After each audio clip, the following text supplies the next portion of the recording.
Fate. Souls and Singularities by Mundatorem Chapter 93-95. Chapter 93. By the Bonfire. 13 By the Bonfire. A Song from the Heart. Elizabeth tapped her foot against the floor as her stool as she continued to glare at seemingly nothing, the dragon girl holding a frown on her face while completely oblivious to the outside world. She paused at the sound of something sliding over to her across the table. The girl frowned and looked up to see the smiling face of Sigurd staring down at her. Then stared towards the mug he had pushed towards her. Her expression turned sour. "I don't like coffee. It's hot chocolate," Sigurd replied with a faint chuckle, leaning back and pulling out a small canister of whipped cream and spraying down atop the mug and the hot liquid before he pulled back and stared at it. "You know, cream was something of a rarity back in Katarina," he remarked, furrowing his brows. "It was something only the upper class had access to." "Same." Elizabeth nodded her head before she stared at the mug. "I'm supposed to be watching my weight." Sigurd blinked. "Can servants such as ourselves even gain weight?" he asked aloud, blinking repeatedly before he cupped his chin. "I'd rather not risk it either way." She scowled, moving to push the mug away before the scent hit her nose. The girl paused for a few moments as she stared at the mug, then looked up at Sigurd before returning to the hot chocolate. However, she muttered out as she grabbed it and slid it closer to her, "I suppose I can accept the gifts of adoring fans," she preened. Sigurd raised an eyebrow at her before he made an expression of understanding. "Ah yes. You're some manner of idol, no?" "I am," she boasted, leaning back into her chair. "And dare not forget it, pig. You're speaking with the cute idol Eliza-chan." Her smile stretched from ear to ear. "Well, you're honored, aren't you?" Sigurd blinked. "I do not know what an idol is." Her expression fell. "Oh, right, you're one of those ones." She scowled, looking down at the mug. "I suppose you can take solace in the fact your first idol is going to be the #1 idol in all of the throne." Her expression brightened slightly before it dimmed, looking over to the corner of the room and narrowing her eyes. "If only I didn't have to deal with her." Sigurd turned towards the noise, raising a lone eyebrow as he found Elizabeth glaring at the strange assembly of Gareth, Verndari, Marie, Diane and Mozart. The girl's eyes fixed themselves completely upon the French monarch. "She's such a nuisance." Elizabeth clicked her tongue.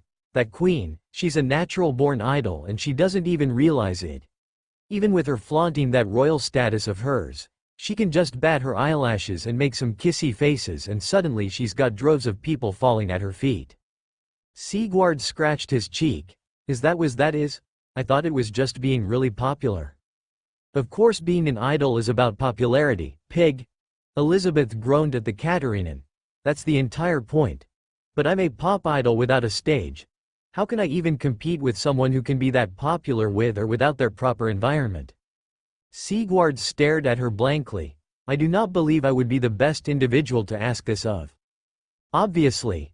Elizabeth rolled her eyes and pointed at him. "You haven't even heard of an idol before." She paused. "Still, were you there for my debut in Rome?"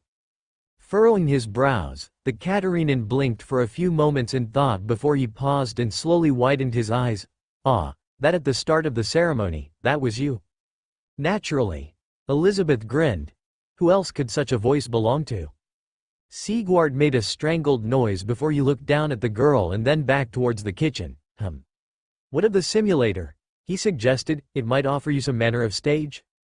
Elizabeth sighed. "It's not quite the same. I want my performance to be dazzling, to have hordes of real people flock to me with their fawning expressions and cheers. Not a bunch of computer sprites telling me how much they love me, that's just fake."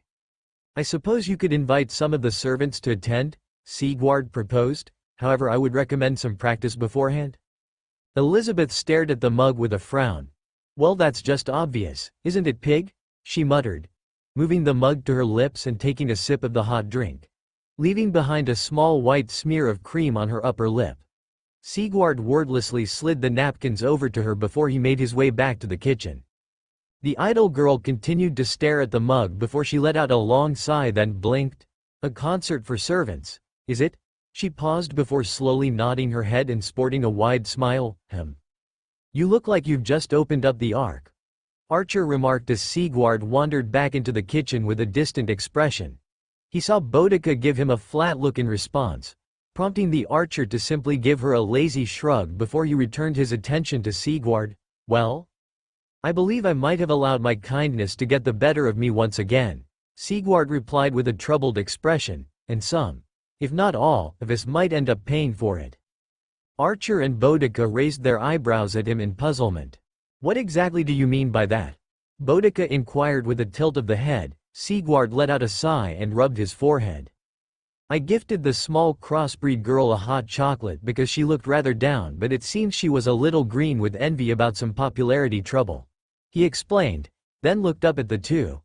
The conversation then seemed to move into her wishing to hold regular concerts so that she could regale an audience with her singing prowess. Archer let out a groan, already guessing where this was heading and moving to hold his face in his hands. Well, I suggested the simulator for her to try and practice with a stage of some sort. Sigurd went on. She said the idea of performing to a computer was unappealing to her, so I suggested a servant audience. Boudica gave a slow blink.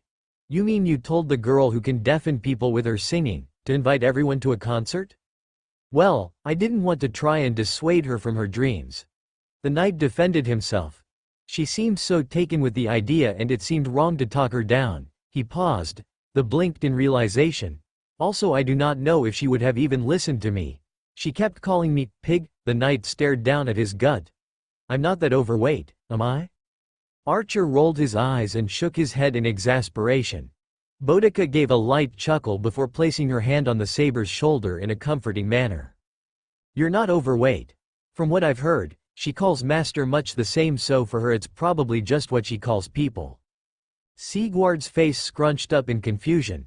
Why would you refer to someone as an animal instead of their name if you've only just met them? He frowned lightly. It seems rather insulting. For most, I imagine that is the point. Archer gave an uncaring shrug as he moved back to the kitchen. For Elizabeth Báthory, I assume she just can't see humans as anything more than pigs. Unsurprising given her history. Her history? Archer nodded. A rather sordid tale involving bathing in the blood of young women in order to keep herself young and fresh, or so she believed. The archer grunted. As for how many she'd tortured and killed to satisfy that belief, it is guessed to have been around 600. Goodness me, Sigurd frowned, moving his hand and covering his fist with his chin, then turning towards the girl. But she doesn't seem so violent, she looks like a child. Yes, well, we all have our strange quirks. Archer muttered as he started to fry up another dish. Most heroic spirits are killers. The only real difference is what we kill people for. Well, I have never killed someone for a disgusting reason such as that.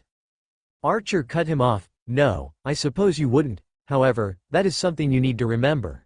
He turned towards the saber with a steeled expression.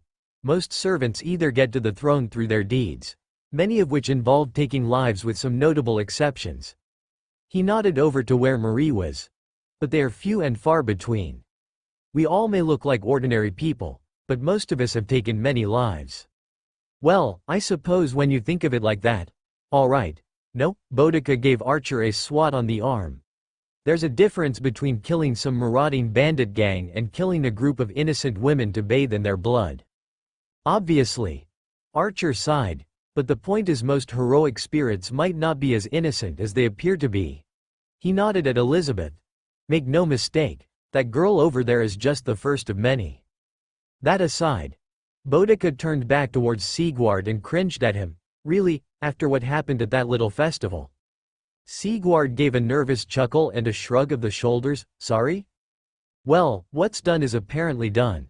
The writer sighed, palming her forehead in exasperation. All we can hope now is that we somehow managed to avoid being invited to her little concert. She paused, then looked around at those present before she gave out another sigh. That's going to be unlikely, isn't it? My luck has never been that great. Archer admitted rather tiredly. That said, I am certain I should be able to find some excuse to avoid it, probably.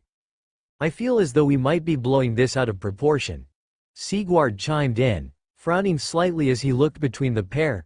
Now, I understand her initial showing was rather deadly to be around. Troubled. Sigurd corrected. But there is nothing to say she didn't merely let her nerves get to her. He explained away. She said, debut? No. Which means it was her first performance. He gave a wide hopeful smile.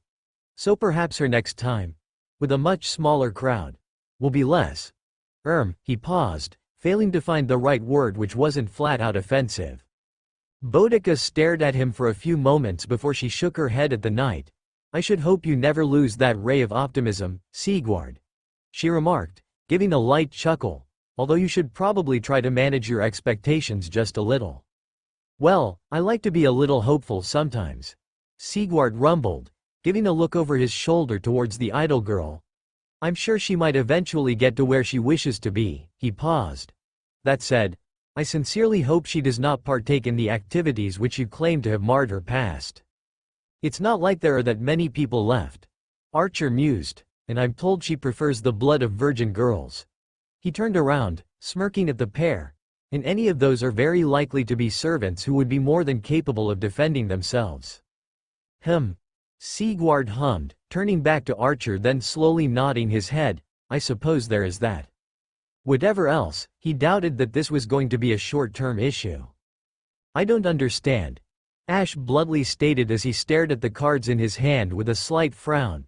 What is the purpose of this? You mean old maid? Ritska blinked. I mean, he looked at Mash, then furrowed his brows at her oddly determined expression before he dismissed it and turned back to Ash. It's a game. I suppose the purpose is to have fun? Ash gave a single blink, then stared down at his cards for a few moments in silence. I do not understand. Think of it like reading tells. Ritska shrugged, earning a tilt of the head from the saber. I'm trying to guess which card is which by your expression. Ash blinked again. He nodded. So it is akin to watching the movements of your opponent and waiting for them to make a mistake where you then capitalize upon it. But also ensuring you are not fooled and end up with the jester card. Yeah, sure. Ritska replied, giving a single nod. We'll go with that explanation. I see. Ash hummed. Yes, that would prove useful in combat, he admitted, then stared at Ritska with a sudden intensity that had the boy still himself as the emerald eyes bored into him in an unblinking soul-piercing stare. The saber gradually lifted his steel gauntlet from under his cape, moving his left hand towards the cards in Ritska's palm while his right held his cards. Oi, pig! Ritska jolted and Ash almost looked ready to hurl something towards the door as it suddenly shot open. Elizabeth storming into the room and freezing as she saw the three sat down on the floor all holding cards. What are you doing? Doesn't matter, pig. Elizabeth shook her head, marching over to Ritska and grabbing his shoulder before pulling him up to his feet in a single rough motion. We've got something more important to discuss. We do? Ritska managed to get out in surprise as she spilled him towards the door, leaving Ash and Mash alone in the room. Wait for me, senpai, Mash quickly called out, dropping her cards and rushing after the pair. Does this count as a temporary retreat?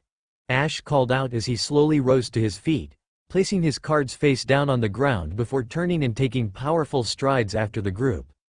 Does this mean we will resume later? Ritska managed to eventually pry himself free of Elizabeth's grip and fell into a steady pace just behind her as she walked through the halls at a much faster pace than he could manage but still clearly not using her full servant agility. So, where are we going? He asked, directing the question towards the girl's back. Elizabeth didn't answer for a few moments, choosing instead to lean forwards slightly and look as though she was moments away from breaking into a power walk. Where are we going? Elizabeth parroted the question back with a puzzled tone of voice, looking over her shoulder and giving Ritska a look as if he had said something monumentally stupid. We're going to set up the stage for my performance. Ritska almost wished she hadn't responded. Stage? He repeated the word back slowly. So, you're going to be singing again? Exactly. Elizabeth beamed at him with a wide and prideful smile before her expression returned back to one condescension. That much should be obvious, shouldn't it, pig? I guess, Ritska replied, scratching his cheek and turning around to see Mash and Ash keeping pace with him. The former looked just as dubious about this as he felt. The latter still maintained a rather blank expression, although the way his brows were furrowed slightly was all the info Ritzka needed to know that he was probably going to be answering some questions once again. Explaining idol girls to a zombie ghost from another world wasn't something he ever imagined doing in his life. But he apparently lived in interesting times. Elizabeth-san, Mash called out to her, picking up her pace and moving to fall into step with the master. When you say stage, do you mean the simulator? Naturally. The girl nodded before raising a single finger. But don't be too naive, dearlet, Mash mouthed the word to herself in bewilderment. We're not just looking for the right stage. Everything has to be perfect. She smiled a little wider. Which means we need the right fans. Fans. Ritzka repeated the word. Where are you going to get those? Elizabeth stopped walking, turning around and glaring at him with narrowed eyes. What is that supposed to mean, pig? She frowned heavily. Are you suggesting I don't have fans? Huh? Blinking in surprise. Ritzka's words eventually managed to catch up to his brain before his eyes widened and he raised his hands in surrender. Oh, no, I didn't mean it like that. He hurriedly explained to her, I mean, where are you going to get the audience, because it's not like there's that many. He cut himself off, slowly closing his eyes as realization set in. You're inviting all the servants, aren't you? Of course. She replied as if it were obvious, although the pig who makes food in the kitchen and dresses like a vegetable gave me the idea to begin with. Sigward-san did? Mash blinked in surprise, turning her head and giving Ash a curious expression as she studied his face for any sort of reaction. Ash merely shrugged in response to her before he spoke. Sigward has never been one to speak ill of another. I suspect he merely told her this as a suggestion for whatever reason. Well, it's certainly an unforgettable one. Ritzka replied back to him before looking down at Elizabeth. I suppose you want me to try and help invite the servants then? You're going to be working as a pseudo-manager for the moment. Elizabeth waved her hand dismissively at him before turning around and continuing to walk through the halls. Which means you will be in charge of making sure that everything is prepared for my concert tonight. Tonight? The master did a double take? That's a bit soon, isn't it? You think I will leave my fans craving for more so soon after I arrive? Scoffing, the girl gave him a smirk as if he were a child. How silly you are, little pig. Why does she keep calling him swine? Ash leaned towards Mash, whispering down at her with a puzzled expression on his face. Mash furrowed her brow and shook her head at the saber. I am not sure either, Ash-san, was her honest answer. Maybe, it's like a term of endearment? An insult? Ash frowned, leaning back and then staring at Elizabeth. Why do you call him pig? Huh? Elizabeth turned around at Ash's sudden question and gave him a puzzled look. Because he is a pig. She gave an uncaring shrug and then turned back around as if nothing had happened. Mash gave a slow blink before her lips curled down ever so slightly into a disapproving frown. Or she might be insensitive. She muttered under her breath before shaking her head and resuming her usual expression of reserved stoicism and following after them once again. So you want me to just make a concert ready for you? Ritzka clarified. Just like that, for tonight? Yep. Elizabeth nodded her head. It is your duty as a manager after all to see to the needs of your charge, in this case me. She gestured to herself. So I leave it in your hands. She turned around and pointed at his chest. Narrowing her eyes slightly, don't let me down, pig. Turning about face, she marched through the doors in front of her and back into her room. Ritzka blinked several times before turning back towards Ash, and Mash stood behind him. I feel as though we've been roped into something troublesome. He grumbled after a few moments, reaching up and rubbing his forehead. So we're going to need some advice on idols. Is there anyone with that sort of advice, senpai? Mash tilted her head as she asked the question. Ritzka furrowed his brows for a few moments before his eyes widened slightly. I know just the person. Romani blinked at the display of the three currently stood in front of him before he slowly turned his chair towards the rest of the room. The other operators were staring at him with expectant expressions. Even the usually stoic Maxwell seemed moderately amused by the situation. Before he turned his chair back to face Ritzka, Mash and Ash. Okay, so why come to me? He asked in a strained but already resigned tone of voice. Magi * Mari. Ritzka replied with a faint smile, crossing his arms in front of his chest and earning a sigh from the doctor in response. The man groaned, leaning back into his chair and rubbing his face with his hands. "All right, I'll grant you that one, but who is this even for?" He got out, lowering his hands and staring at the trio suspiciously. "Leo didn't put you up to this, did she?" "Da Vinci?" Ash tilted his head, raising an eyebrow in a puzzled fashion before he shook it. "No, I have not consulted Lady Da Vinci about the topic." "Ritska seemed to believe you to be a good source of information on the topic of idols." "He did he?" Romani's eyes fell onto the boy, giving him a flat look before he shrugged his shoulders. "I suppose I might know a bit," he admitted with a reserved expression, cupping his chin and assuming a pose that made him look more like a wise figure. "But what do you need this knowledge for?" Elizabeth San wanted to tell her nothing. "Our man," Carrie blurted out the second she heard the name, frantically shaking her head with a panicked look on her face. "Tell her nothing." Mash blinked in confusion, "But nothing." Romani was looking similarly dubious about the request. "I don't know, Fujimaru-kun. I get trying to help her, but remember Rome. I mean, she has her heart set on it," Ritska pointed out, "and I don't know." He gave a half shrug and a pensive expression. "It just feels wrong to say no to her." Romani remained silent for a few moments. Crossing his arms, he tapped his fingers repeatedly against his limbs as he pursed his lips in thought. After a few more moments of contemplative silence, he eventually let out a light sigh before giving the master a half smile. "You're really something else, aren't you, Fujimaru-kun?" Ritska could only respond with a "what can you do?" expression on his face. "Well, I assume you're going to have this done in the simulator, right?" he asked the trio, earning nods from them before he turned back around. "Well, I suppose I can give you my idol expertise on what an ideal stage for Magi * Mari would look like, but remember, no two idols are ever the same. What works for her might not work for Elizabeth. She has different tastes." Ritska muttered under his breath. "That makes sense." "My aid has a price, Fujimaru-kun," Romani warned, turning back to him and giving the master a serious expression. "Please don't invite any of us to her concert," he blurted out with a pleading tone. "Please." All right. Ritska stepped back at the sudden intensity in the man's voice, raising his hands in surrender and giving him a shocked look. "I won't invite you guys." "Thank you," Romani sighed out in relief before he smiled more genuinely at them. "Now then." He leaned forward slightly. "Let's get to work on this." "You are oddly motivated towards this goal," Ash commented with a puzzled tone. "Is there some purpose to idolatry that I am not seeing?" He paused for a few moments before he frowned. "As you have made it thus far sound akin to the worship of a god." Romani opened his mouth to reply before he paused, eventually closing it again. "I mean, it's not, but it sort of is."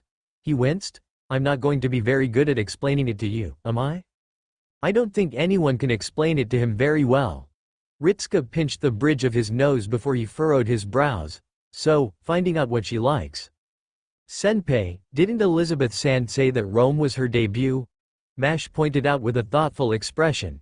Ritska blinked at her before nodding his head. "Then should we not examine the footage of her debut in Rome and see the type of staging she created and go further beyond that point?" She paused, then cupped her chin.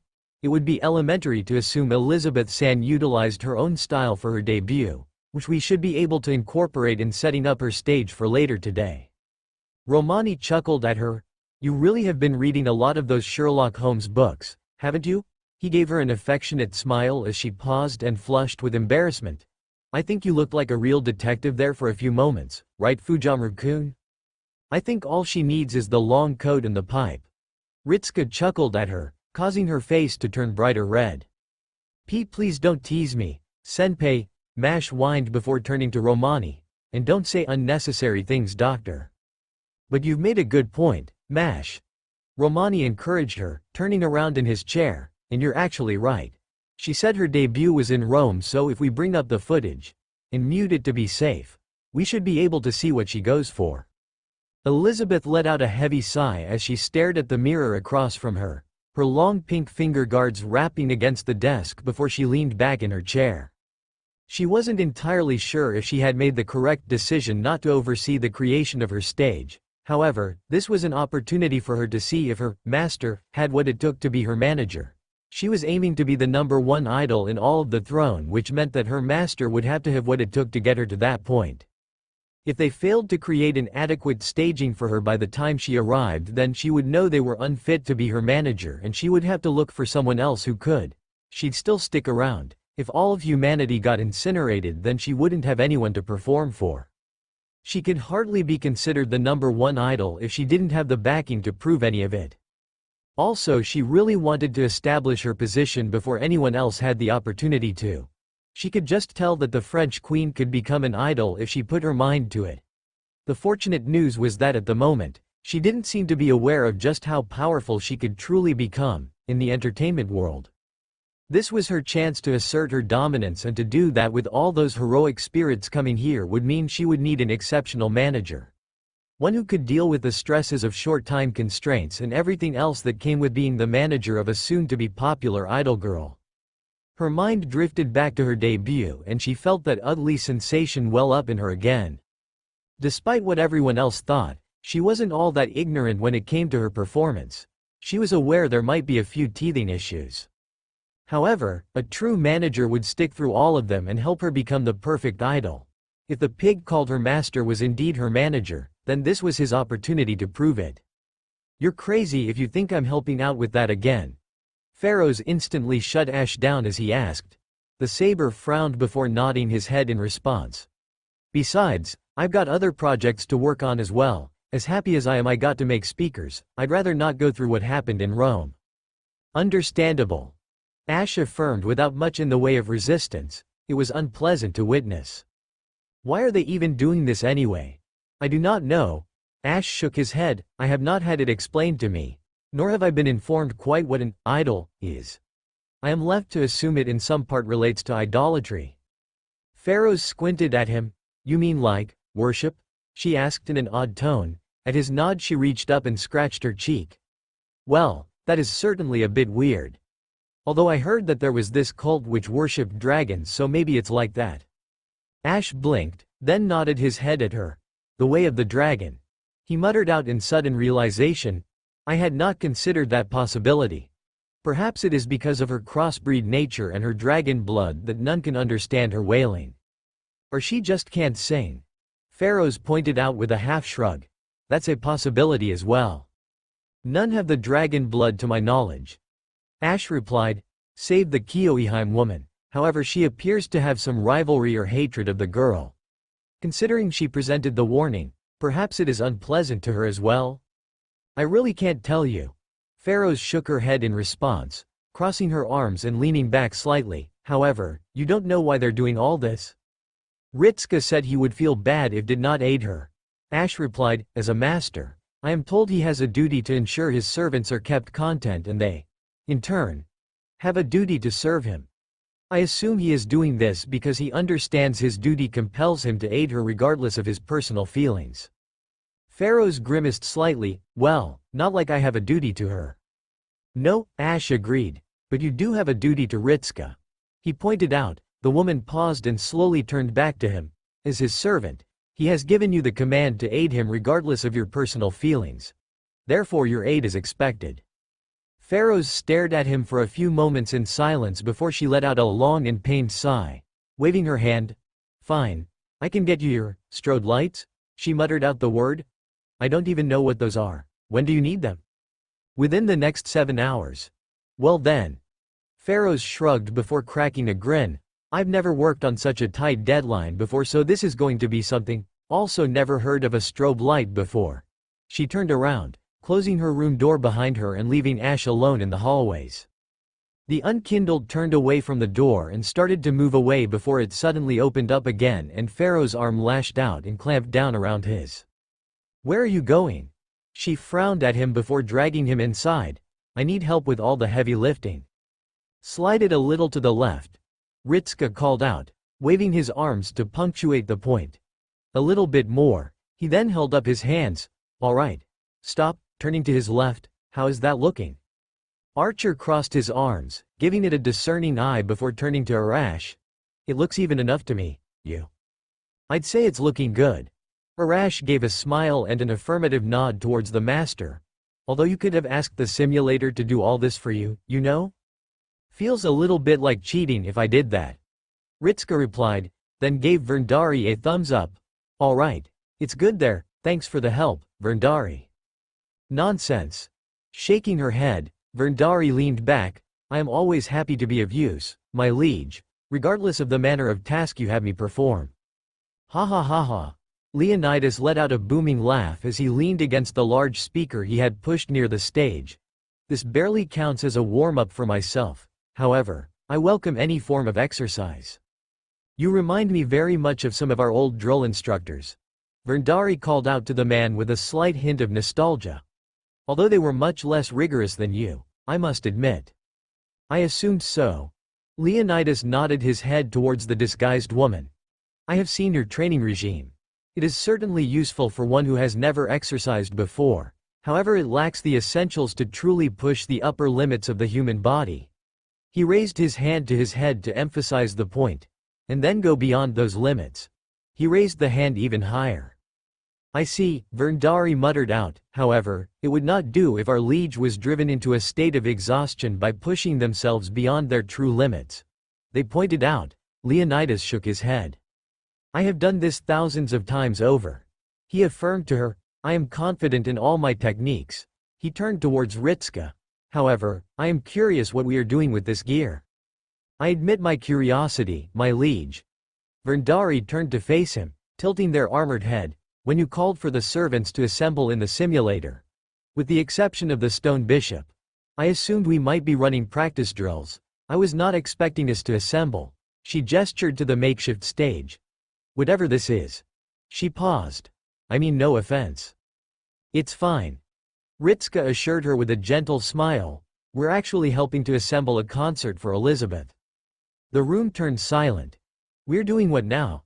Someone called out from the opposite end of the room where they were sorting out the seating arrangement, their voice containing an obvious hint of dread within it. Why?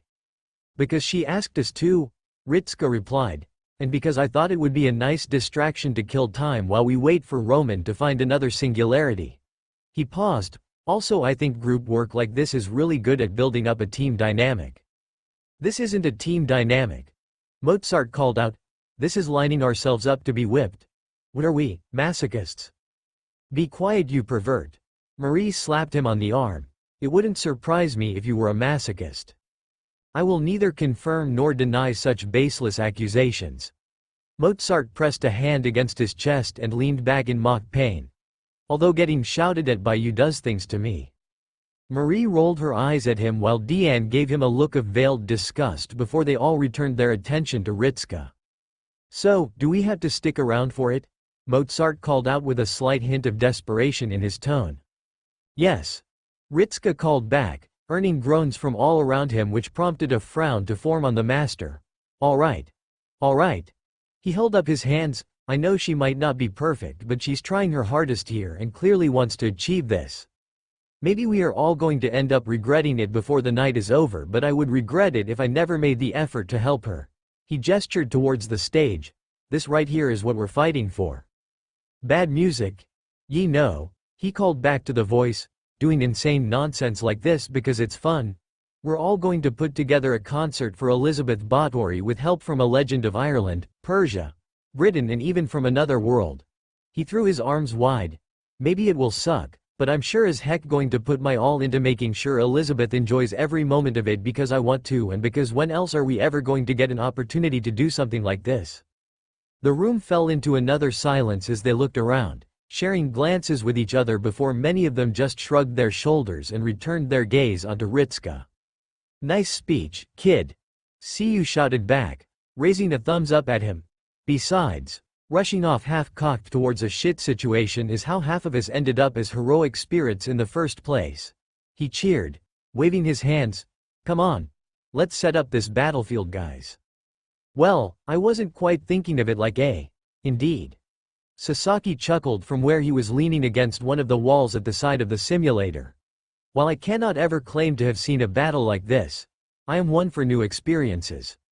Perhaps it will end quite terribly, but I am intrigued to see just how far we can take this. Again, not what I was, never been to a theater before. Andre grumbled out. wiping his hands on his apron and resting his hammer where he had been placing up scaffolding for the overhead lights. Never seen a singin' dragon before neither. He shrugged, might as well, even if it does turn up shit. This is really starting to sound defeatist, Nero called out from where she had been posing atop the stage. This will indeed make for a fine venue for my own performance, she beamed, placing her hands on her hips and puffing out her chest. It would be wrong not to encourage challengers to my talent of the theater. Now I'm getting a sense of dread, woof. Sif let out a loud supportive bark as they released the chairs they had been dragging over. Ritska just stared at the dog before Gareth called out over the top of the voices. Exactly, this is quite fun, isn't it? Ritska did a double take. How did you even understand him? You truly are kind, Anshin-sama. Ritska let out a shriek of surprise as a voice tickled the back of his neck. The master spinning around and finding Kiyohime stood behind him with a troubled smile. Although, is this truly something you are willing to subject yourself to? Ritska breathed out, rubbing the back of his neck and smiling down at the berserker. Honestly, I can't tell you that right now, but I think we could all use a good distraction every now and again. Even if you are servants, it just, well, I feel like I've at least got to support you all in some way, and if Elizabeth wants to sing then I'll help her as best I can. He paused. Even if it might end up deafening me. Kiyohime released a gentle giggle at him. Very well, if it is what my Anshin-sama wishes. I suppose I have no complaints. She looked past him and smiled more softly, and I did find your speech rather endearing. Really? Ritska blinked. I just made it up as I went along. That means you were speaking honest truths from the heart, Anshin-sama. She raised her left hand and pressed it against his chest. Which is more valuable than you can possibly imagine. Hey kid. Stop trying to get it on with the dragon girl and come over and help, Cu shouted out from throwing up banners. You got us all together, I'll be damned if you don't try and chip in. Ritska let out a sigh, giving an amused shake of the head but not before giving Kiyohime a nod of appreciation. Thanks, he turned away from her, jogging over in the direction of the stage and leaving the berserker behind with a slight pout on her face. It was just getting good though, she muttered lowly. Arash watched her with a raised eyebrow before turning to Archer. The tanned servant merely shook his head in exasperation before he walked off. The Persian let out a chuckle in response before similarly leaving the girl to her fantasy. Alright then, Pharaohs muttered out as she placed the next spotlight on the trolley. It was just 8 you needed, right? She looked towards the saber. When he nodded she smiled widely. Excellent. This was actually a little fun. I don't know about your time, but we used oil lamps and the sun for light sources. The lighting remained the same in that case. Ash informed her as he moved behind the trolley and grabbed the handlebars, then pushed it as the caster opened up the doors. She gave him a mildly disappointed look although not directed at him. Really? She clicked her tongue. I was hoping that we'd have been able to find something a little better, she muttered, cupping her chin. Maybe using sorcery or miracle lighting? She gestured to the ceiling of Chaldea. These people have been able to use lighting, haven't they? Ash shrugged. I have not given it much thought. Most often I do not understand what is being discussed and therefore decide to ignore it unless I feel it is important enough to affect my objective. Pharaohs placed her hands on her hips and sniffed. That's a little boring of you. What about a natural sense of curiosity? Pausing, Ash slowly turned his head towards the caster. His lip curled into a minute frown for a few moments before they thinned out. I would rather avoid such temptations.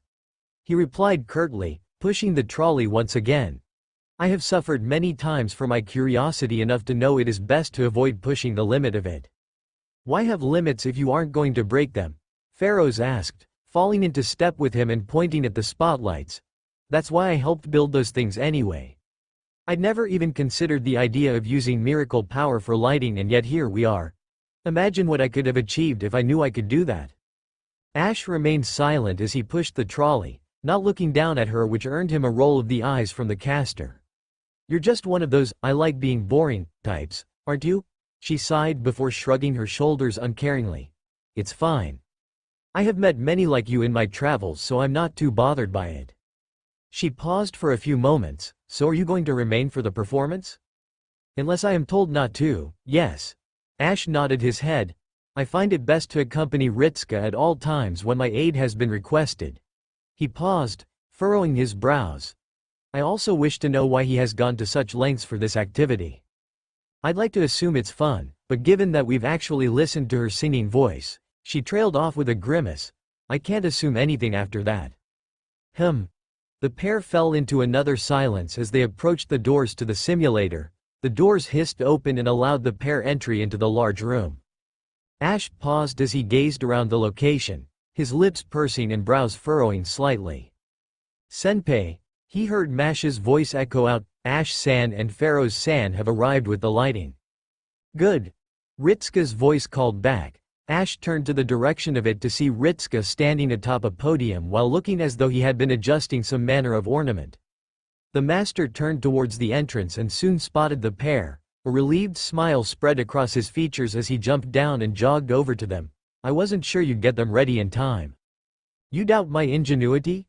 Pharaohs smirked at him, raising a lone eyebrow and resting her hands on her hips. I'm almost hurt. Ritsuka halted his movement. I'm joking, she assured him with a wave of her head. I'm grateful you brought this to me. She smiled, leaning back and crossing her arms. Between building these and that strange washing contraption, I haven't had this much enjoyment in some time. Next time get me to make a trap room, will you? Ha ha ha, oh, you're serious. Ritsuka trailed off as she nodded her head. I'll think about it. He got out, looking to Ash for support and seeing the unkindled more concerned with his surroundings. Right. He coughed into his hand. Well, we figured Elizabeth was going for some sort of modern take on Gothic style, so this was the result. He waved his hand towards the buildings behind him, the large stage laying in the center of a town square looking completely juxtaposed to the architecture surrounding it. The glowing neon lights of Lizzie-chan were flashing repeatedly mounted atop a metal scaffolding rising above the staging area. I see, we were actually a little worried about whether she wanted steampunk or goth. Ritsuka continued on. So we took a vote and decided to go with Gothic and had Roman select the most appropriate town. He gestured to the location. So, welcome to Budapest in the year 1545. Technically we are in Buda. Senpei, Mash called out from across the area. It did not become Budapest until 1873 when Buda, Pest and Abuda unified to form the city. Thanks, Mash. Ritsuka called back. Welcome to Buda, then. This is oddly familiar to Irithil. Ash muttered out before shaking his head. Very well then, shall I assume you are prepared to begin setting up the lights? Oh, right? Ritsuka nodded, turning to Pharaohs. Can you help with that please? Sure. She smiled back at him. I built them. May as well ensure no one else breaks them. She grimaced. Especially after last time when I spent so much time on that voice amplifier. I don't think anyone is going to try to smash them this time. Ritsuka assured her, however the noticeable pause after the sentence ended was soon followed by, probably. Pharaohs stared at him for a few moments before she shrugged her shoulders. That's probably the best I'm going to hope for. She grumbled and then grabbed the trolley herself. Come on then. Let's get this all sorted out so I can make my escape.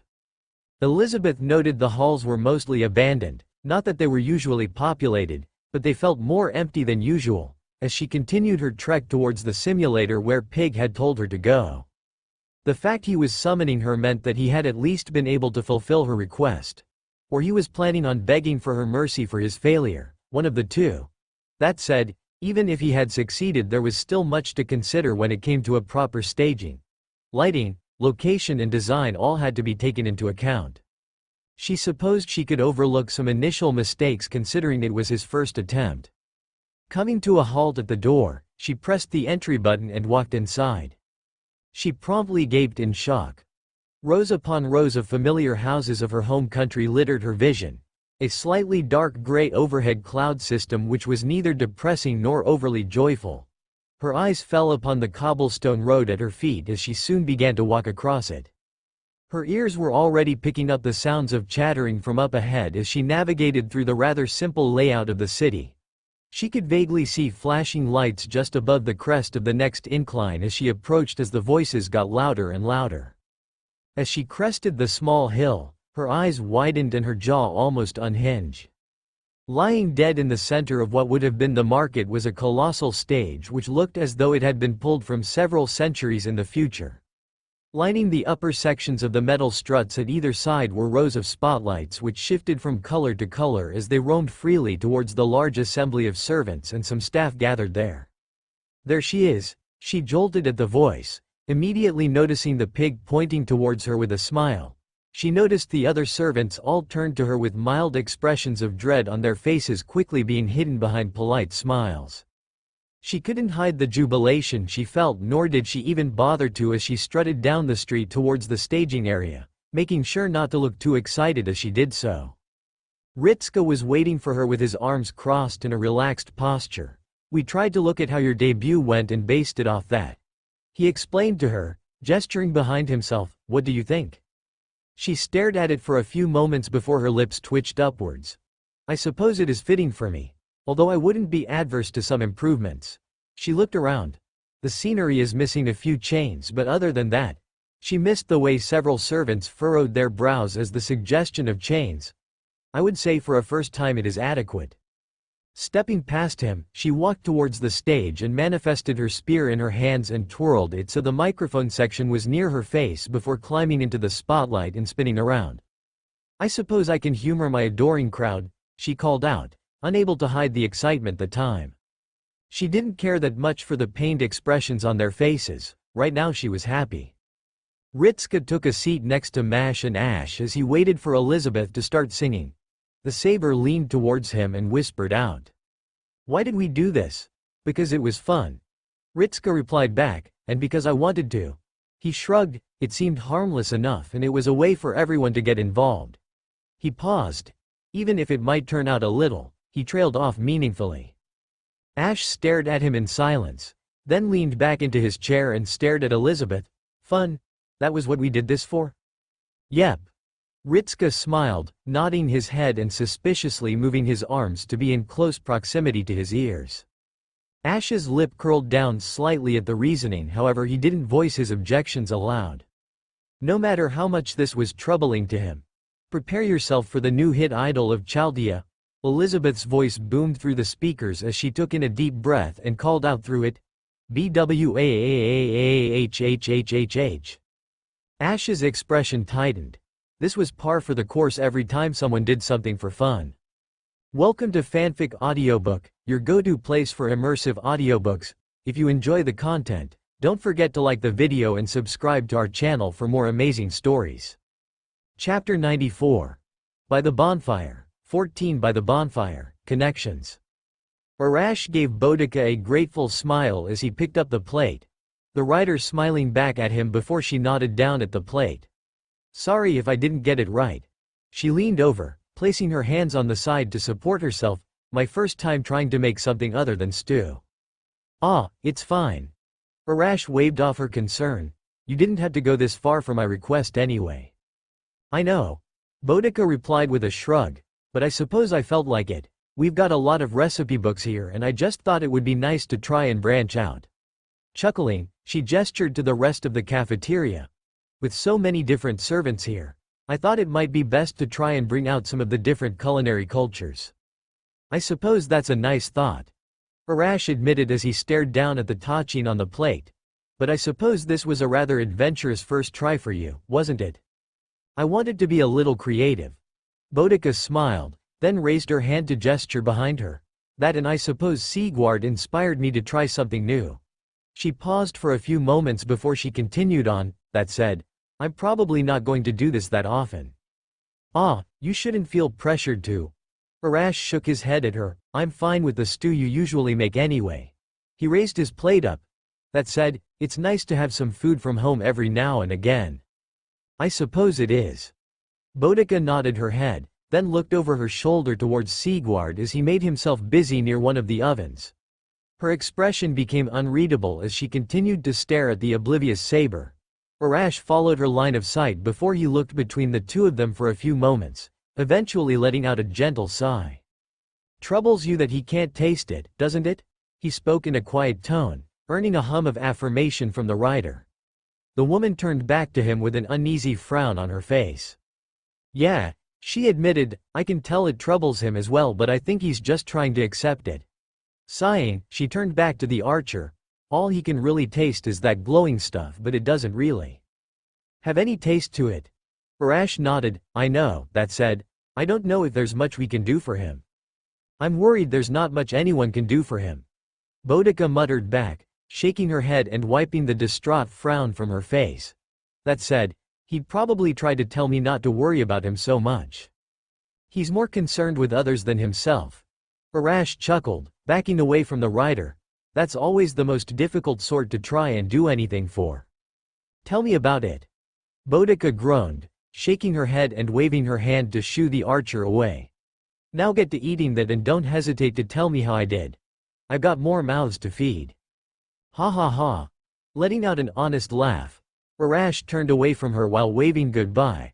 I won't try to keep hungry mouths from their source of respite then. Still smiling to himself, he moved away from the kitchen countertop and further into the cafeteria, scanning around the assembled seats until he found the specific spot he was looking for.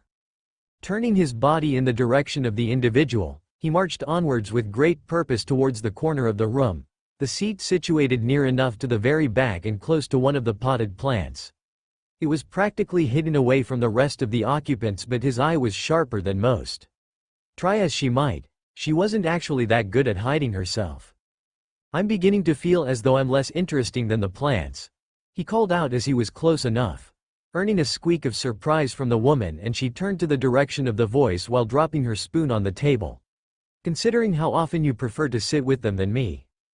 Beatrice let out an embarrassed whimper at the man as she slumped, pulling her hat down and hiding away her face. Sorry, she earnestly apologied, still not used to people all that much. Nothing to apologize for.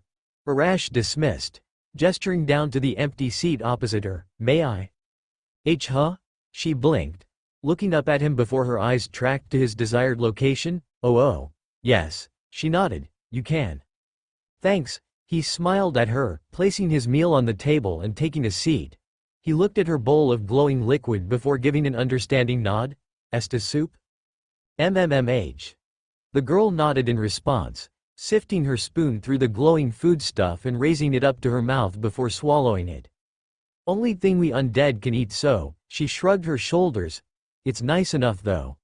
Her eyes darted over to his plate inquisitively. Su. Tachin. Arash answered the unasked question, pointing towards the meal, dish from my homeland. Rish dish. The concert with Liz back home made me feel a little nostalgic. At the mention of the concert, Beatrice's face scrunched up in clear discomfort, still reeling from the after effects of the singing. Arash let out an understanding chuckle. I know it wasn't exactly perfect, but it just had me feeling homesick.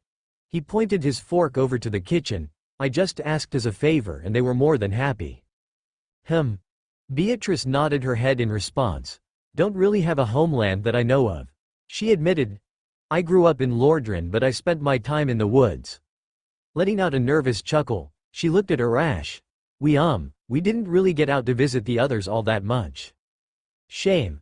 Arash sighed, forking off a portion of his meal and placing it in his mouth, chewing it before swallowing and giving a gentle smile.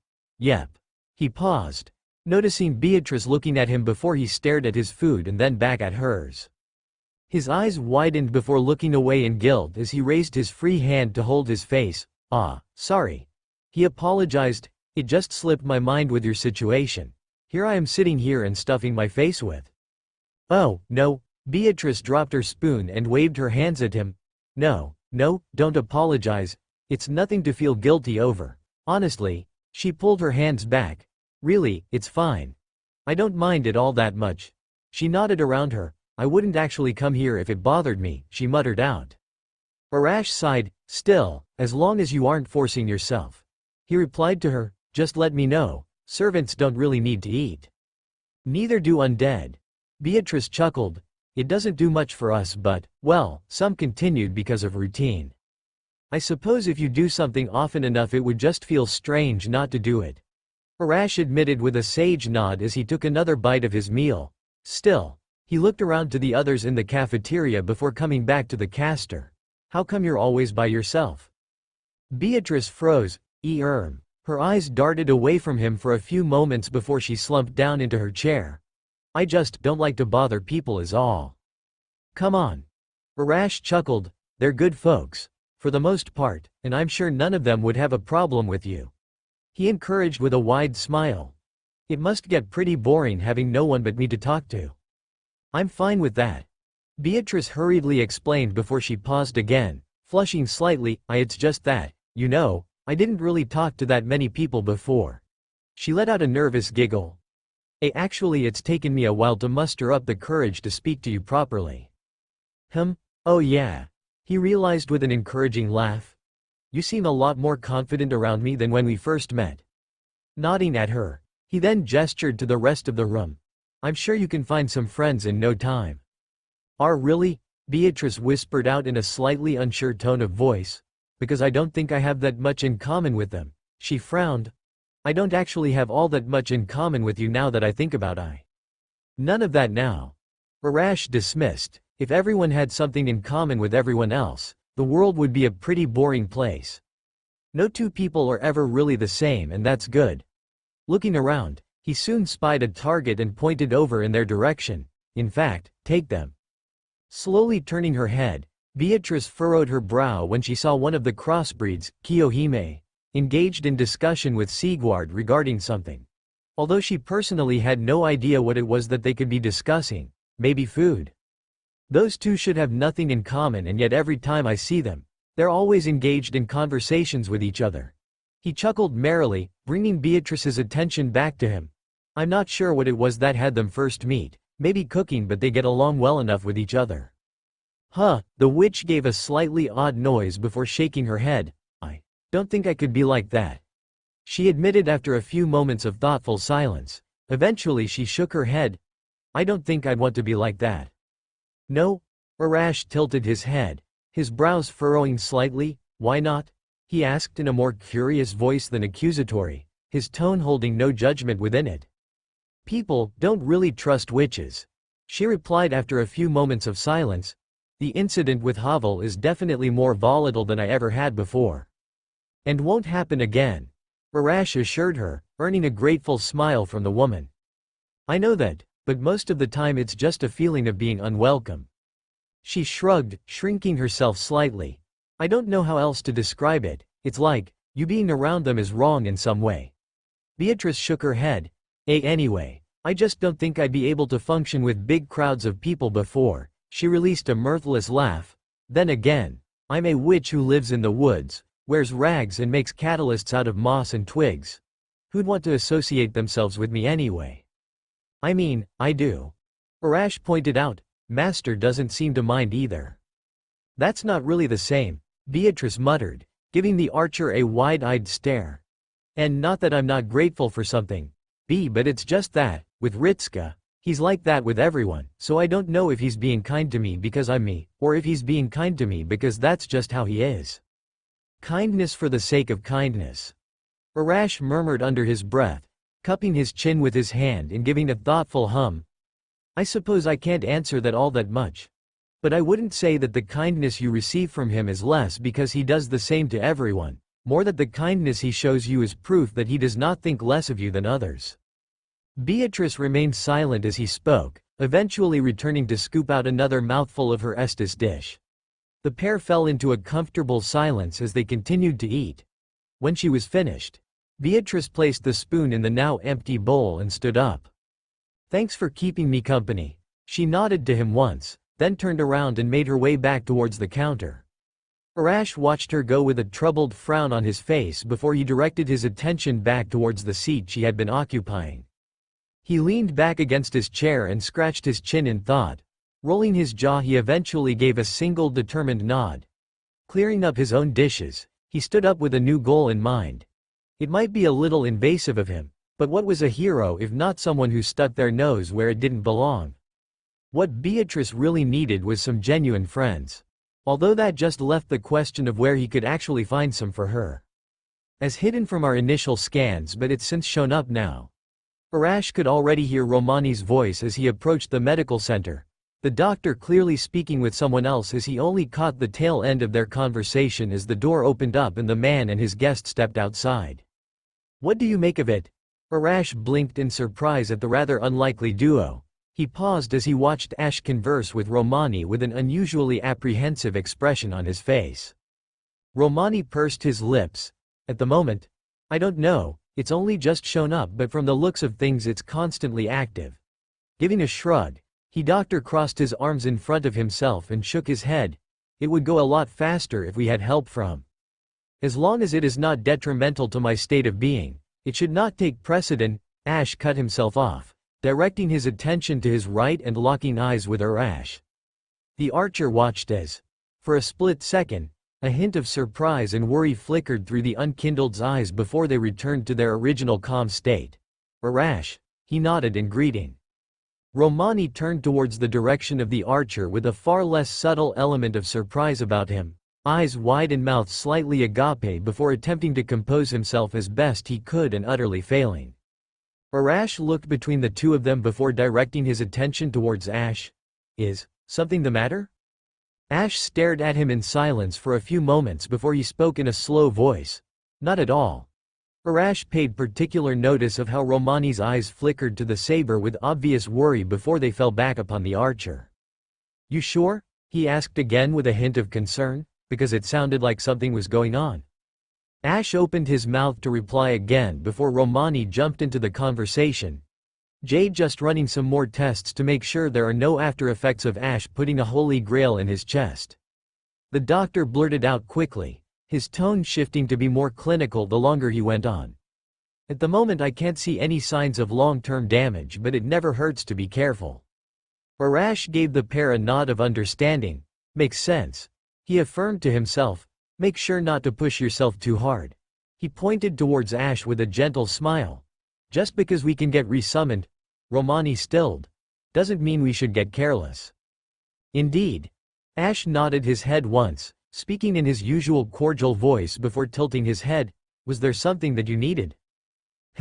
Blinking, the archer stared at him before he made an expression of remembrance. Right. Turning to Romani he spoke again. Do you know whereabouts Master is? Romani blinked. Fujimaru-kun? He spoke in a surprised tone. Can't you find him with the mental link? The mental link is crowded. Ash replied this time instead of Arash. The amount of servants who exist within Chaldea means there can be as many as a dozen voices at once if you were to activate it. He paused for a few moments, frowning. Astolfo spent several hours shouting over the link, and we have since decided to only use it for emergencies and when deployed. Goodness me. Romani ran a hand over his head before turning back to Arash. Is it an emergency? Arash paused. It's not a matter of life and death if that's what you mean. He replied, placing his hands on his hips. It's just that, I feel like Beatrice hasn't been mingling with anyone else except for me all that much. He lamented, shaking his head. And I know she can do it, but that usually takes alcohol. Romani cringed. I heard about that. Sighing, the doctor rubbed his brow before giving a frown. Does she want to actually expand her social circle? I think she just doesn't know how. Arash admitted with a troubled frown. So I was hoping to try and maybe find others, aside from myself, who she might be able to socialize with. Romani nodded his head. I'd suggest some of the other caster servants, but Leo is a rather dominating personality, and from what I can gather, Pharaoh's is much the same. He grimaced. As for Sullivan, well, he reached up and scratched the back of his neck. That's a whole other set of problems right there. Yeah. Arash grimaced. I doubt that guy actually wants friends, given that he doesn't make much of an effort to meet up with the others. He turned to Ash. You got any advice? I don't have friends. Ash stoically replied. Nor do I desire them. He paused for a few moments. I will be of little help to you, unfortunately. Both Arash and Romani stared at him in silence for a few moments, the former in puzzlement and the latter in slight concern. All right. Arash replied slowly, still staring at Ash. If you say so, turning back to Romani while sparing Ash another glance. He stared at the doctor. So, Master? Ah, Fujimaru-kun is with the director. Romani explained with a smile, throwing a thumb over his shoulder. He should be in her office. She's been educating him on the basics of magecraft, so he isn't too ignorant when facing this sort of stuff. Arash nodded his head. Makes sense. He paused. I don't think I know how to get to her office. I will show you the way. Ash remarked, earning a surprised blink from him. I have been meaning to visit upon her at some point. Well, alright then. Arash gave a chuckle. Lead the way. He gestured towards Ash, the unkindled giving a single nod and turning about face and walking through the corridors. Arash and Romani shared a strange look with each other before shrugging to themselves. Good luck. Romani called out to the pair, placing his hands on his hips and giving a small huff of exasperation before turning around and moving in the opposite direction towards the command center. Arash and Ash walked in silence through the hallways, the archer continuously glancing at the saber out of the corner of his eye as he moved through the halls. So, no friends? Not anymore, Ash replied curtly. Alright. Arash nodded. But once, I'm sorry. There is no need to apologize. Ash shook his head. The fault lies with me. It is my burden to bear. His lips drew themselves into a thin line. I encouraged him even though I knew it could only end in disaster. He shrugged. I saw he enjoyed it so I allowed it, and he paid the price for my lapse in judgment. Arash remained silent, nodding his head and looking straight ahead. So to stop anyone else getting hurt because of you, you refuse to form connections with them? Yes. Ash nodded his head. I do. They can form connections with me all they desire, but I will not reciprocate them. If you say so.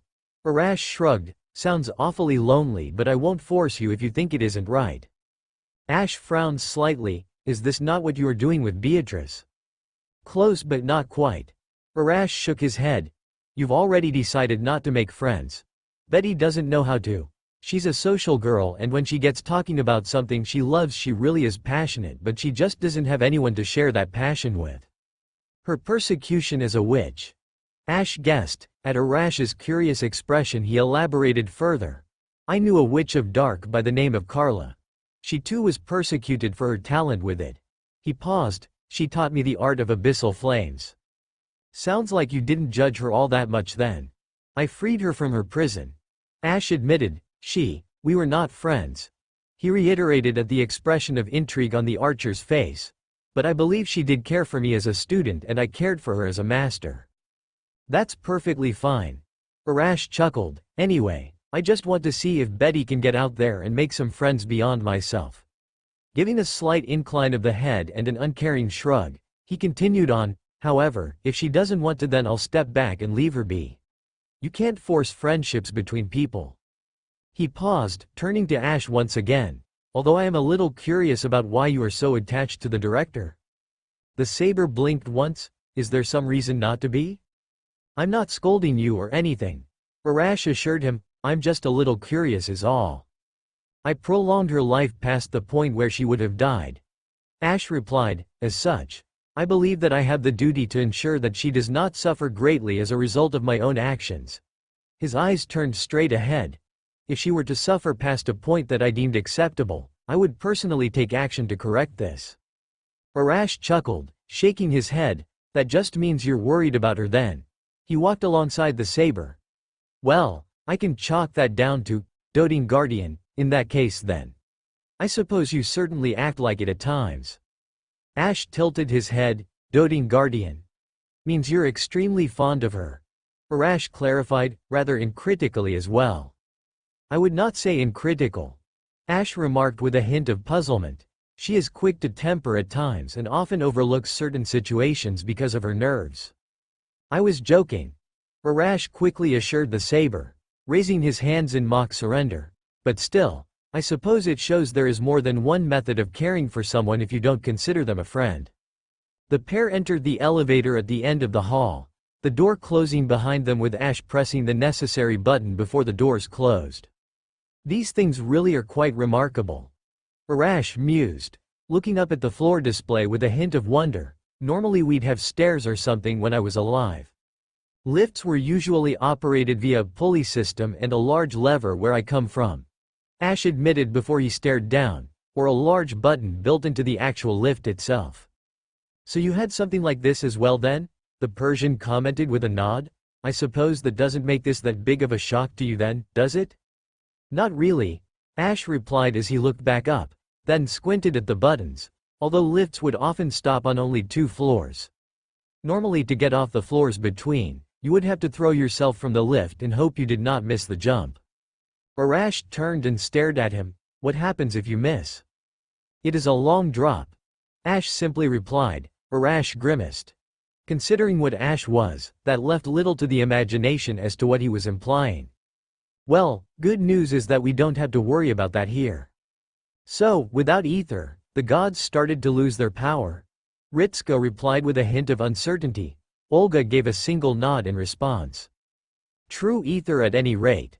She corrected him. Without it, the gods lost their ability to walk the earth as physical manifestations. However, the Age of Gods did not become a clear decline. Gilgamesh of Uruk initiated the separation and Solomon introduced magecraft. She went on. With magecraft now capable of being wielded by man without divine essence, the level of mystery surrounding the gods suffered tremendously and they were forced to retreat from the world.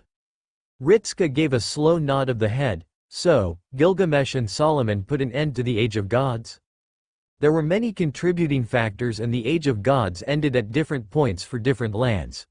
Olga paused, but in essence, that is correct. Right. Ritska nodded his head once again, pursing his lips and staring at the board behind the woman. So, that means we're in the Age of Man now? Yes. She explained, scratching just underneath her right eye before directing her attention towards the clock upon the wall. Now, we move on to the basic principles of bounded fields. Thought I couldn't do those? You can't. The director flatly responded. Your capacity for magecraft is non-existent, however you might at least be able to direct your caster servants appropriately as well as recognize different types of bounded fields when they are brought up in discussions. When she saw the nod of affirmation, she gave a single grunt and went back to the board behind her. Now, the first bounded field that you will often encounter is a simple alert field. So like an alarm system, Ritska guessed, bringing her attention back towards him. Archer mentioned that when we went into Asterios maze that he would be able to detect us. Typically, yes. She nodded, the basic alarm system that will alert you if someone has passed through your established perimeter. Raising her hand, she lifted a single finger. However, they can be expanded upon to determine the basic intentions of those who enter the field, informing you whether the intruder's intentions are malevolent or benign. Pausing for a few moments, she placed her hands on her hips. These would be the sort you would require at least an adequate caster for, and in the event of long durations where you are camped, it is a basic necessity for you to establish one of these to avoid an ambush. Okay. Ritska murmured as he started to write down in the little notebook in front of him. Set up, alarm, near, camp. Another common bounded field is one which subconsciously tells civilians to ignore that general direction. She paused, however, this will also act as a beacon and inform any other magus that there is someone of some modicum of skill in that general direction. It would be even worse for a decent caster servant, and given the situation, this type is hardly going to be of use to you. She paused once again. This time an irritated scowl came to her face, and for a moment Ritska was concerned that he had somehow done something to set her off again. His concerns were put to rest when she aimed her annoyance towards the door of her office. Ritska turned towards the door in confusion, watching as nothing happened before returning his attention to the director. The woman opened her mouth to obviously say something. She was unable to as the door opened upwards with a hiss and Ash casually strode into the room with Arash moving in behind him. Olga snatched up the whiteboard eraser before spinning around and hurling it at the saber. Ritska winced as he watched the wooden block bounce off the saber's face and shift his expression from blank to surprised, eventually directing his eyes downwards as the eraser thudded against the floor. Haven't you ever heard of knocking? The woman shouted at him, waving her arms at Ritska. I'm in the middle of making sure your master doesn't remain an ignorant civilian. Ash raised his head towards her, blinking once. I am supposed to knock? Olga glared at him before realization struck her like a train. The woman growled and slapped a hand over her face. You've never knocked on a door before, have you? It is a new concept to me, Ash admitted, and not very often. Fine. She turned away from him and moved back towards the chair behind her desk. What exactly do you want that couldn't have waited until after I was done? Well, I was actually here for his help. Arash stepped out from behind Ash, giving the saber a slightly amused look as his attention darted between the bored eraser and the blonde servant before shifting his attention towards Ritsuka. A matter of team cohesion, I suppose. Ritsuka grimaced. Is someone starting trouble or something? Nothing so problematic. Arash reassured him. I just think Betty could do with some friends. Ritsuka blinked, then tilted his head. Doesn't she have friends? Beyond myself and occasionally see you Chilane? Arash shook his head. I haven't seen her interact with anyone all that often. He sighed, placing his hands on his hips and giving the master a troubled frown. It has me a little concerned. Shifting in his chair towards the archer, Ritsuka gave him his full attention. Do you think it's because she just prefers to be alone? Arash shook his head. I think she hasn't been anything except alone is the problem. She just doesn't know how to make friends all that well. Gesturing towards himself. While I'm sure there might be others like me who would be able to make friends with her, were rather extroverted, I suppose might be the right word. That is probably it. Ritsuka chuckled, then gave a thoughtful hum as he leaned back in his chair. She was very shy, wasn't she? I think it was only some of Sigward's drink that got her to open up, but you can hardly have her making friends in that state. Yeah. Arash shrugged. Beyond that, as much as I think people don't have to have that much in common to be friends, I feel like it would certainly benefit her to have friends with someone who she might be able to speak with at a decent rate, but our casters around here are. Yeah. Ritsuka winced, shaking his head. Da Vinci is probably the definition of an extrovert, and Sullivan, I don't think he likes anyone, but I haven't spoken with him all that much since he was summoned, so I can't speak for him. So you see my problem here? Oh, yeah? Ritsuka gave a serious nod of his head. Is she alright? She's managing. Being without company is something she's obviously used to, but at the same time, it's not something to just allow if it can be helped. Ritsuka finished, interlocking his hands and resting them on his lap as he leaned forward slightly. Do you want me to talk to her? I was hoping you might be able to get her introduced properly to some of the other servants. See if any of them can at least mingle with her. I'll see what I can. Are you serious? Olga growled, aiming a potent glare at Arash. You interrupted his education to try and set up a what? A playdate between servants. She stood up, slamming her hands on the table. This is a serious matter. Besides, what does it matter if she doesn't really have friends? As long as she does the job she was summoned for, then that's fine. Her eyes fell upon Ash. And what exactly are you here for? You just walked in and haven't said a word? The saber stared at her. I was making sure you were in good health. His lips thinned. I have determined that you are still fine. Olga blinked at him. You. What? He means he came to check up on you. Arash snickered, crossing his arms and shaking his head. He's quite the worrier, it seems. Olga stared at the archer with a blank expression before her eyes fell on the saber. The two stared at each other in silence for a few moments before her lips drew themselves into a thin line. I don't need someone to watch over me, she spoke in an icy voice. That is for me to decide.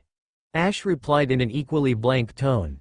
The moment I saved your life, it became my duty to ensure you maintained a quality of life free of great suffering. Olga gave an ugly snort. I doubt you can help with that in any capacity. Unless you can just snap your fingers and undo this entire mess here and now. That is beyond my power. Then all you need to do is obey your master and spend less time being concerned about me. She scowled at him, almost daring the unkindled to say anything in response. That is your opinion. Ash admitted, however, I still consider it my duty to oversee. Your duty is to your master. Her voice was sharp as her eyes locked onto him. I am not some helpless child who needs to be babied around. Least of all by you. Ash stared at her in silence for a few moments.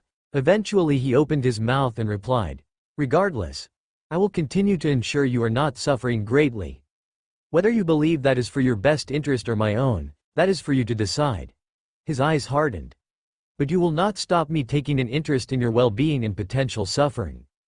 Even if no one else were to care for your suffering, I would. I will not ignore it because I cannot. Olga's scowl faded away into a faint frown. Her eyes narrowed slightly. Do what you want. I don't care. She waved her hand dismissively at him. If that's all you came here for. It is. He turned around, swiftly leaving the room and the others within it without another word. Arash watched him depart, then turned his head towards Olga. He's just worried, you know. There are more pressing things to be worried about than me, she swiftly replied, and apparently finding friends. You say that, but do you think someone in his position is accustomed to saving lives as opposed to taking them? Arash inquired, crossing his arms and giving her a raised eyebrow. You might think he has other things to concern himself with, but he's probably new to this as well. He's new to everything, she snapped at him. I am grateful that he saved my life, but I don't need him hanging over my shoulder every 5 seconds in case I've scraped my knee. Stamping her foot down, she glared at Archer. Why does he think he has to care so much? I'm the director of Chaldea and the head of the Animosphere family. I don't need him to look after me. Maybe you don't. Arash shrugged. But everyone needs someone to care about them, even if only a little. He gave her a faint smile. It's why I'm here, asking for help in regards to Betty. I believe that's the best thing I can do. It might not be the biggest concern we have at the moment, but it's one I think is just as important to me. Chuckling, he shook his head. I am a hero, after all. What good would I be if I didn't try to help someone every now and again? She stared at the Archer in silence before giving an annoyed huff, slumping back into her chair and waving her hand at the pair of them. As long as it doesn't cut into your training or your education, I don't care. She paused, then narrowed her eyes at the pair. Do not disrupt the whole of Chaldea over this, however. Ritska smiled at her. We won't, and thanks, Director. She grunted. Don't thank me. I'm just telling you to use your free time how you want. She turned her chair away from the pair, staring at the bookcase behind her. You can both go now. All right. Ritska stood up, turning to the Archer. Come on, Arash. Right behind you. The Archer chuckled as he followed the master out of the room, leaving the director alone to sit in silence. Olga continued to stare at the bookcase, her lip quivering slightly. Even if nobody understands you, I do. She sniffled, glaring down at the ground and tightening her hands around the armrests of the chair. Liar. Her eyes raised themselves up, glaring at the spot where a photo had once rested. A man in a green suit and top hat with a young white-haired girl, long since discarded. So do we actually have any ideas on who we could get to be friends with her? Ritska quizzed as he wandered through the halls with the Archer. The man cupped his chin and frowned in thought. If I am being honest, I was sort of hoping you might have some ideas yourself. He gave a wry chuckle before he paused and shook his head, gesturing to his eyes. Unfortunately, my clairvoyance isn't actually all that useful for situations such as these, although I do wish it was. How does that? Never mind.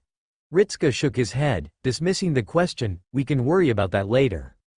Maybe, Arash muttered, cupping his chin in thought. I don't know, I'll let you know if I end up seeing anything that might help. He paused. I'm still drawing a blank for companions at the moment. Ritska paused. What about some of the more extroverted servants that aren't like Da Vinci? He suggested with a shrug. Actually, what about Ash? Ah. Arash winced. He says he's not interested in having friends. Oh. Ritska blinked once. Alright, I see. I don't think it's anything personally wrong with you. Arash reassured him, patting the younger boy on the shoulder. It's more like I don't think he's ready for friends right now. In the future, perhaps. For right now, probably not. I see. Ritska gave a troubled frown. Alright, so, ideas for servants? Well, I suppose we might be able to consult some of the less extroverted servants. He paused, then snapped his fingers. I've got just the one in mind. So, you just wanted to kill a single sparrow? Swallow. Sasaki corrected the witch with a cheery smile. A single swallow. Chuckling at her expression, his smile turned conspiratorial. And it was quite the dangerous bird as well. Beatrice wet her lips. Was it giant? Oh, no. Sasaki shook his head as he continued to walk through the halls. On the request of Master and Arash, he had found the witch as she was walking through Chaldea and decided to join her for some company. He wasn't adverse to the idea. He had hardly actually spoken to her at all, so it was good to at least greet the individuals you would be working with in the future. And no, Beatrice stopped walking, gawking at the back of the assassin before she sped up. Wait, did it have magic? No. What about blessings from the gods? None that I could see. Poison? Afraid not. Sasaki's smirk gradually turned wider and wider as he heard the desperation in her voice as she searched for an answer. Then, wait, was it just a normal bird? Who knows? Sasaki shrugged his shoulders, giving a merry chuckle to himself as he did so. However, it was certainly a fearsome foe regardless. You should have heard its chirps. Aha! Beatrice pointed at him, so it could release powerful cries. Oh, I mean they were a little loud after a while. Sasaki replied with his voice still tinged with amusement. Perhaps even slightly grating after a time, but otherwise harmless physically. Beatrice slowly lowered the hand and then glared at him. You're making fun of me. Oh, I assure you. Sasaki replied with an earnest expression as he walked ahead. I am being completely serious. I don't believe you, Beatrice cried out, pointing at him accusingly. I know there was something wrong with that sparrow. Swallow. Swallow. She corrected herself. There was something wrong with that swallow, you're just lying about it. I would never. Sasaki turned to her with an expression of mock hurt. It is one of Sasaki Kojira's greatest claims to fame. Killing a swallow? It was a very fearsome swallow.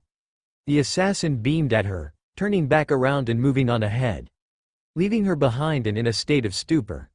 The woman's eyes hardened as she glared at the assassin's back and her eyes narrowed. I still think you're a liar, she muttered under her breath, stomping after him. Had she spared a glance over her shoulder, she would have noticed the presence of two others in the corridor behind them. Ritsuka and Arash stared at her and then looked towards each other. Eventually the pair gave a shrug towards their other conversation partner. I'd say that's some progress, Arash guessed, scratching his chin, although I'm not sure if that is really the sort of relationship that she needs. He winced, maybe less teasing and more cordial friend. Maybe, Ritsuka admitted, placing his hands on his hips, and I'm not sure if Betty will actually try and make a friend out of him. I think we might have just signaled her out as a target for teasing. Arash pointed out, cringing ever so slightly. If I managed to find her reactions a little amusing, you can bet Kojira did as well. He seems the sort to find amusement in that kind of thing. He chuckled. I suppose we might be a bit alike in that department. Maybe. Ritsuka scratched his cheek. This is going to be an ongoing sort of project, isn't it? Most likely. Arash admitted, turning towards the master and giving a shrug. Still, I don't see how it would hurt. One step at a time, right? Ritsuka muttered, cupping his chin. Well, I suppose we can always wait until the next servant arrives, or maybe a friendship will form on its own. Like with you and her. That might also happen. Arash admitted, can't hurt to nudge them in the right direction though. I suppose not. Ritsuka chuckled in response before his lips thinned and he looked up at the archer. So Ash doesn't think of us as friends? He told me people can form connections if they wish, but they shouldn't expect him to reciprocate them. He sighed, rubbing his forehead. It's a bit strange to me, but if that's how he wants it. Ritsuka frowned slightly. That sounds lonely. Some people are like that though. Arash shrugged. You can help someone who doesn't know how to make friends. You can't help someone who doesn't want to make friends. He stared off towards the hallway the caster had vanished down. You can only hope they change their attitude, but forcing the issue will only make things worse. Lead a horse to water but can't make it drink, sort of thing? Ritsuka guessed. Arash gave a single nod. Give him time, he advised, that's all I can say. Alright then. The master sighed, then sniffed, I'm hungry. Arash chuckled, shaking his head, I've already eaten. You should ask to see if Mash would be willing to eat with you. Ritsuka blinked at him, then gave a single nod of the head, I will. He smiled, walking on, I'll ask Romani as well, don't think I've ever eaten with him before. His voice disappeared down the hallway as he continued to talk to himself. Arash watched the master leave with a wry smile. I suppose I can nudge in the right direction with more than just friendships though. He muttered to himself, crossing his arms and shaking his head. An Arash and Beatrice focused chapter. I suppose you might have been expecting some grand quest for friends, but it will still be an ongoing issue for some time. A lot more tame than others though. But finding friends for a witch of the woods is certainly going to be difficult, and a bit more on how Ash views his situation with Olga. Chapter 95. By the Bonfire. 15 By the Bonfire, Scary Spirits. So, Ritska clapped his hands together, leaning forwards. Does anyone have any idea what we're going to do for the upcoming holiday? He looked around the room expectantly, managing to earn utterly blank stares from the majority of the staff members. Except Carrie, but he didn't know if she counted or not. Fujimaru-kun. Romani turned away from his monitor, giving the master a raised eyebrow. It's the first day of October, isn't it a little early to be planning for Halloween? Yeah, but people put up Christmas lights on the 1st of December. The master countered, Carrie giving a sage nod in response. So I don't see why we shouldn't at least make plans for it. He paused. Also, we did plan early for that dumplings festival as well, but we failed to consider the possibility of being robbed. I would like to ask how we could even have suspected that we would get robbed. Munir asked as he turned around in his chair, leaning forwards slightly and giving a puzzled frown. It's hardly as though we were expecting a goddess from ancient Greece to break in here with the express purpose of looting us. Given what most of the Greek gods are famous for, we should be thankful that's all she did. Maxwell grunted dryly, looking over his shoulder towards them. Even worse for Artemis considering all those she ended up cursing to death for slighting her. Talk of the ancient curses of the gods aside. Romani interrupted the discussion with a perturbed expression, shifting the focus back to the original topic. What exactly did you even have in mind, Fujimaru-kun? Maybe a couple decorations? The master shrugged. A party or something? I think it would be good fun either way. Assuming that we don't encounter a singularity before then. Romani replied with a gentle smile. And who knows how long that would take to resolve. He sighed, leaning back into his chair and crossing his arms. I'm not entirely against the idea, but at the same time we have to be realistic about this. A big celebration just isn't all that feasible for us to do, given our circumstances. And we just don't know when another singularity will be detected or not. Ritska slumped slightly. I know that, but it would feel weird if we just let the holidays slip past. He paused. I mean, we wouldn't do that with Christmas, would we? Hope not. Carrie swiftly replied, Christmas is the best time of year. You can drink all you want and no one can complain about it. We can still do that. Romani assured her with a raised eyebrow. And please don't try to get drunk while on the job. He reiterated with a strained look, but back to the original topic. I suppose a small celebration for Halloween wouldn't be out of the question if the remainder of the month is relatively quiet. He raised a hand before Ritska could give a cheer, but only if the director approves of it. His finger retracted. My own opinion on the topic aside, big-scale stuff like this still requires her permission as it would use most of the resources to organize. Damn, Carrie slumped, that's the fastest a Halloween party has ever died. Ritska furrowed his brows. Why? She let us do the little moon celebration, right? That was before we got robbed. Munir remarked, rubbing his forehead. She would probably use that as an example of how lax we were and that someone took advantage of us while our guard was down. He paused. I mean, she isn't really wrong in that regard, but she would still blow it way out of proportion.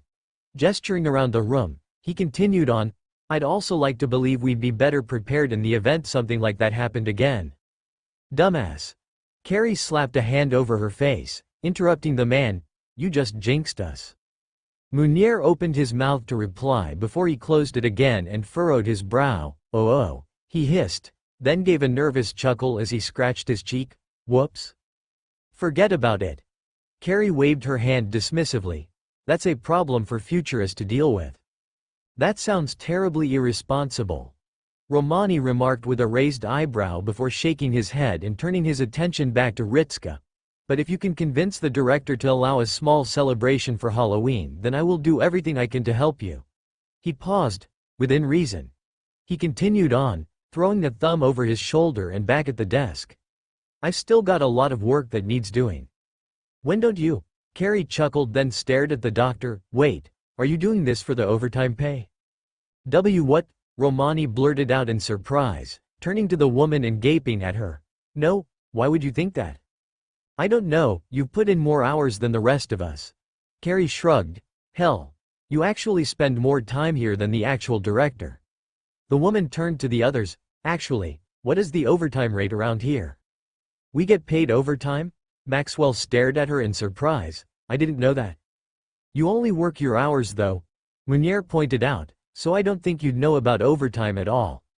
Turning around to face his monitor, he continued on, our overtime rate is pretty standard though. I think it's about half our current hourly wage added on top for however many hours we do. So just the 1.5 system? Carrie grunted, scratching her chin, fair enough. Does Da Vinci get paid? Leo, Romani blinked. Why would she get paid? I mean, she does put in a lot of work around here. Ritska gave a half shrug, she's pretty much an established staff member, isn't she? Well, yet but that doesn't mean she would have to get paid for it. So we're using unpaid labor? Carrie replied with a serious face, doing her best to hide the twitching of her lips. Wah, Romani sputtered, unpaid la. We summon unpaid labor regularly, he exclaimed. Why would you even pay the servants for their work? I thought they got paid in food? You mean like a pet? Carrie blinked, then scratched her chin. Actually, that sounds pretty similar to Da Vinci. What? Romani stared at her with a dumbfounded expression. Are you saying that the Leonardo da Vinci is like some pet cat we keep around? Well, she always does stuff for praise. Carrie rattled off, raising a finger, makes a lot of noise when she wants attention, another finger, more often than not, gets you to clean up after her, another finger, and asks for food. She shrugged, sounds like a pet to me. Romani blinked at her several times, I mean, she's more like an over-enthusiastic child. Damn, that's a good example. Carrie lamented, better than my pet one at any rate. That aside, servants don't get paid. Romani reiterated, what would she even do with the money? Buy stuff. Romani gave her a flat look. Carrie rolled her eyes and waved her hands in surrender. Yeah, I know. She sighed, I was just asking. I know. Romani admitted, but try not to bring it up around Leo. He stressed, could you even imagine how much money Chaldea would owe her for all this? The entire site would end up bankrupt. Ritska blinked. That much? Fujimaru-kun. Romani turned to the master and stared him straight in the eyes. She would have been on overtime pay from the very moment she was summoned, which was well over a year ago. Ritska's brows gradually rose up. That's a lot of overtime. Probably helps that servants don't need to sleep. He paused, then slowly turned to Ritska. By the way, how many other servants have you actually told about this plan of yours? Ritska blinked. I thought they were summoned with knowledge of the era. He tilted his head, wouldn't they already know about Halloween? Oh, Romani? The room looked towards the doctor's desk as Da Vinci's voice echoed through the screen, containing an obvious tinge of amusement within it. Is Ritska there? Yes. Romani replied, already dreading the answer. Why? No reason. She giggled, I was just wondering if he knew that our resident cute paladin came to me and requisitioned a full tin of orange paint and a small pot of black paint. Dead silence soon gave way to another giggle. And he was accompanied by a certain round knight at the time. Gareth? Round knight. Da Vinci replied, not that sort of round. Wait. Romani's brows furrowed. Do you mean that? The communication line soon cut off, with the doctor still staring at the console with a slight hint of dread before turning his attention towards Ritska. Fujimaru-kun? Would you be able to? Already on it. Ritska sighed, standing up and shaking his head. This is either going to cause a headache, or I'm going to laugh like there's no tomorrow. That's normally how it goes with Astolfo at any rate. I'll say. Romani chuckled, I don't envy you though. I wouldn't envy me either. Ritska replied with a good-natured smile as he moved towards the door. See you around, our man. Say, Romani cut himself off with a sigh. Carrie's laughter echoing throughout the command room and earning a groan from the doctor. Ritska was already halfway down the hallway from the command room before he immediately encountered Ash, the saber looking somewhat puzzled. The master raised a lone eyebrow at the saber before walking towards him. Hey, Ash, he called out, earning the saber's attention. Ritska. He nodded to him in greeting, lips thin. Is there some manner of cultural event that is to occur? Why do you ask? Both Astolfo and Sigward appeared to be in high spirits. Ash replied with a faint frown. Or at least, more active than usual.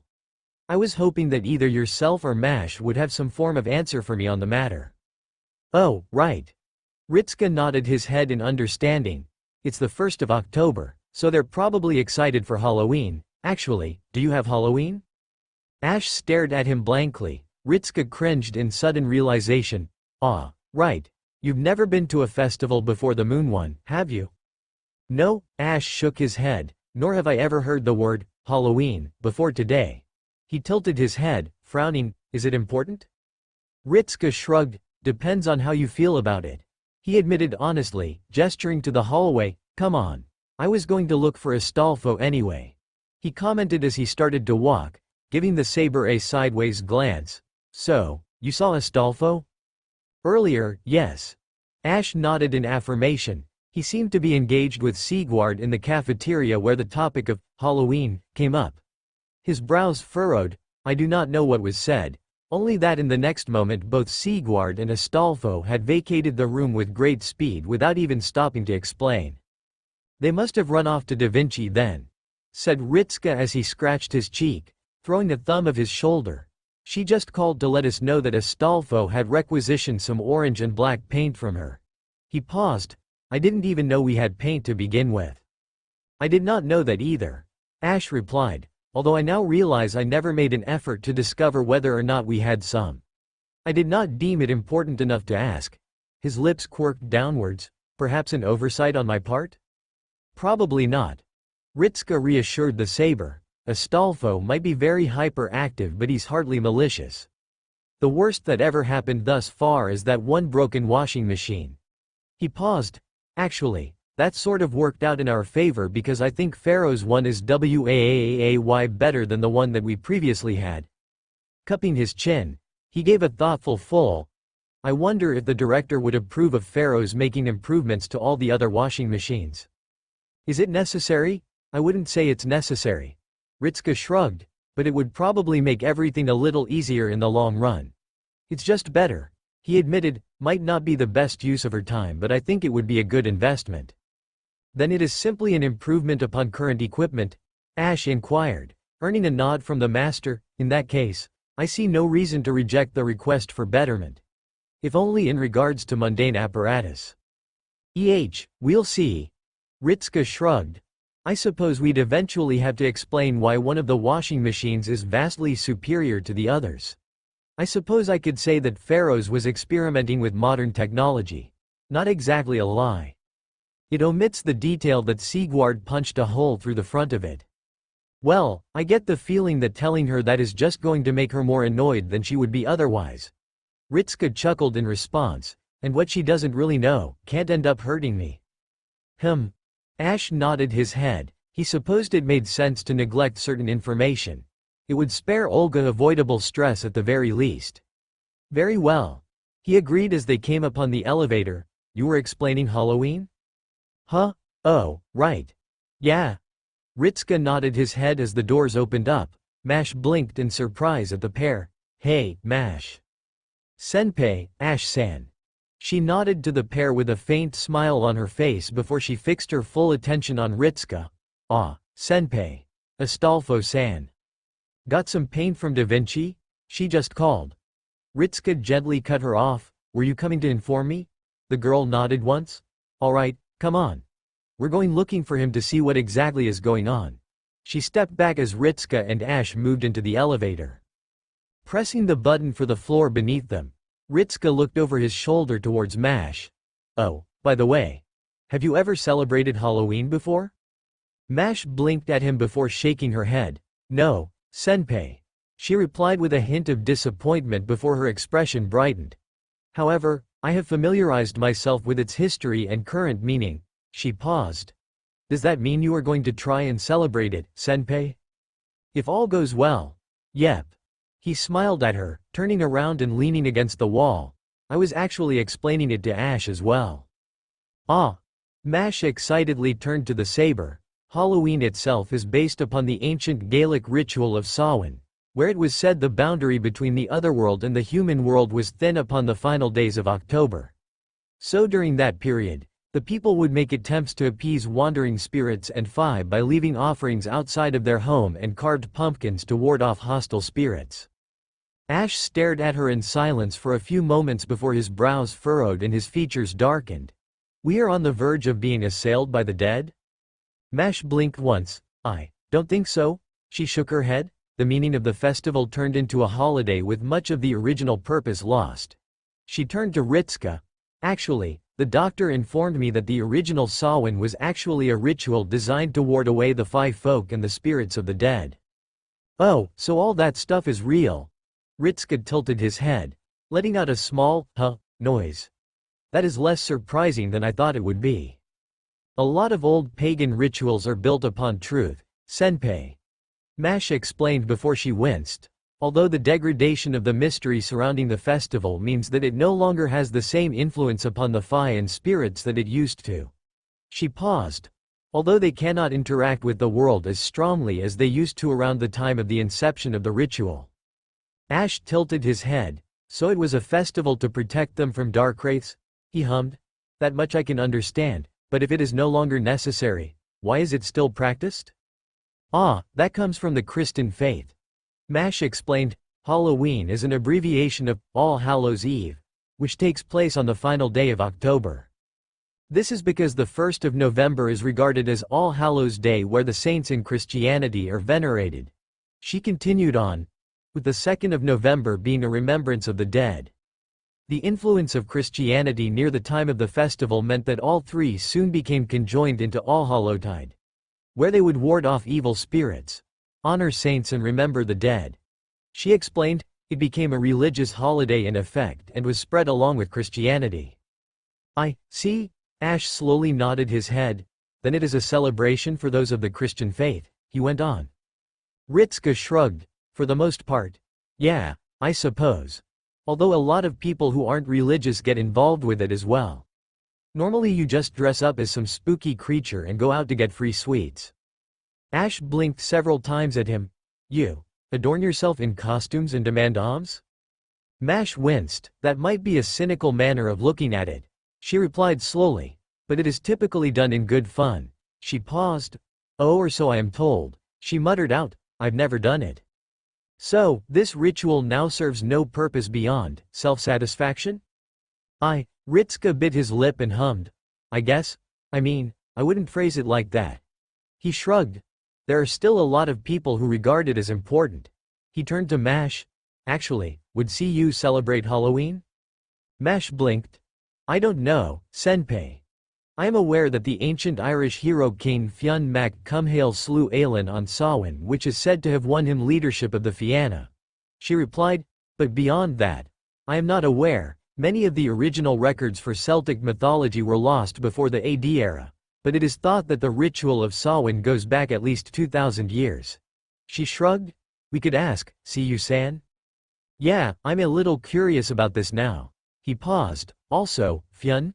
He turned to her with a raised eyebrow. Ah, the ancient hero king of Ireland and probably their most famous figure, after Siyu-san. She replied, many of his feats are quite exemplary and he would make for a powerful heroic spirit. She went on. Although that would depend upon which class he was summoned into. Why? His best class would be caster. Mash replied. But as leader of the Fianna, he might also be summoned as a saber or lancer, due to his feat of slaying Aelin with a spear throw or his sword, Mac and Luin. She paused. But he is more famous for eating the salmon of wisdom and being blessed with great knowledge. One of his childhood foster mothers was Bodmal, who was said to have been a powerful druidess of the time. So she would have presumably taught him magecraft. Huh. Ritska blinked. The more you know. Shaking his head, he returned his attention to Ash. That aside, it's probably best to compare Halloween to that festival we did a while ago. Where we were robbed. Ash interjected, earning a groan from Ritska. Why do I get the feeling that is all people are going to take away from that for a while? Because we were robbed by a goddess. Ash replied blandly. I am not certain that is a common state of affairs. All right. Ritska held up his hands in surrender. We were robbed. But I don't see why that is the only takeaway from everything. Everyone still managed to get a little enjoyment out of it, right? Ash stared at him in silence. It's just to lighten people's nerves. Ritska went on. Think of it as a retry from the unfortunate moon dumpling fiasco. He continued to stare at the master in silence. We're just trying to get people to have a little fun, he went on, giving a faint shrug. Ash's eyes narrowed slightly as he turned back to face the entrance to the elevator. He merely grunted in response, crossing his eyes and staring at the doors. If that is the sole purpose of this endeavor, then I do not see a need to partake in it. Ritska let out a sigh, turning towards Mash and seeing her give him a similarly concerned look before she shrugged her shoulders, looking as unsure as himself about what to do in regards to the saber. Are you sure? Ritska asked, staring at the saber's back. Ash gave a single nod in affirmation. The master let out a gentle sigh before slumping his shoulders. All right then, I won't force you.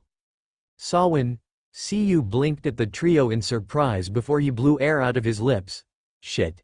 Is it already that time of the year? He grimaced, shaking his head. Nasty time of year that is. He paused. Unless you're in the habit of wanting to fight nasty beasts from the otherworld, in which case it's a blast. The Irish Lancer frowned in thought. Teacher might have mentioned it once or twice, but I can't see her not being involved in some capacity. He gave a wry chuckle as he pointed at the group. Anything involving dead spirits and shit from the otherworld normally attracted her attention, although that was only if it involved the land of shadows as well. Ash nodded his head, crossing his arms. You mentioned her before, some manner of guardian against dark wraiths. Guardian? Cu parroted, scrunching his face up and tasting the word. I guess that could be a way of phrasing. Another would be cleaner. He grimaced. Land of shadows normally attracts all manner of nasty things that end up lingering. She just makes sure they move along into whatever next life awaits them.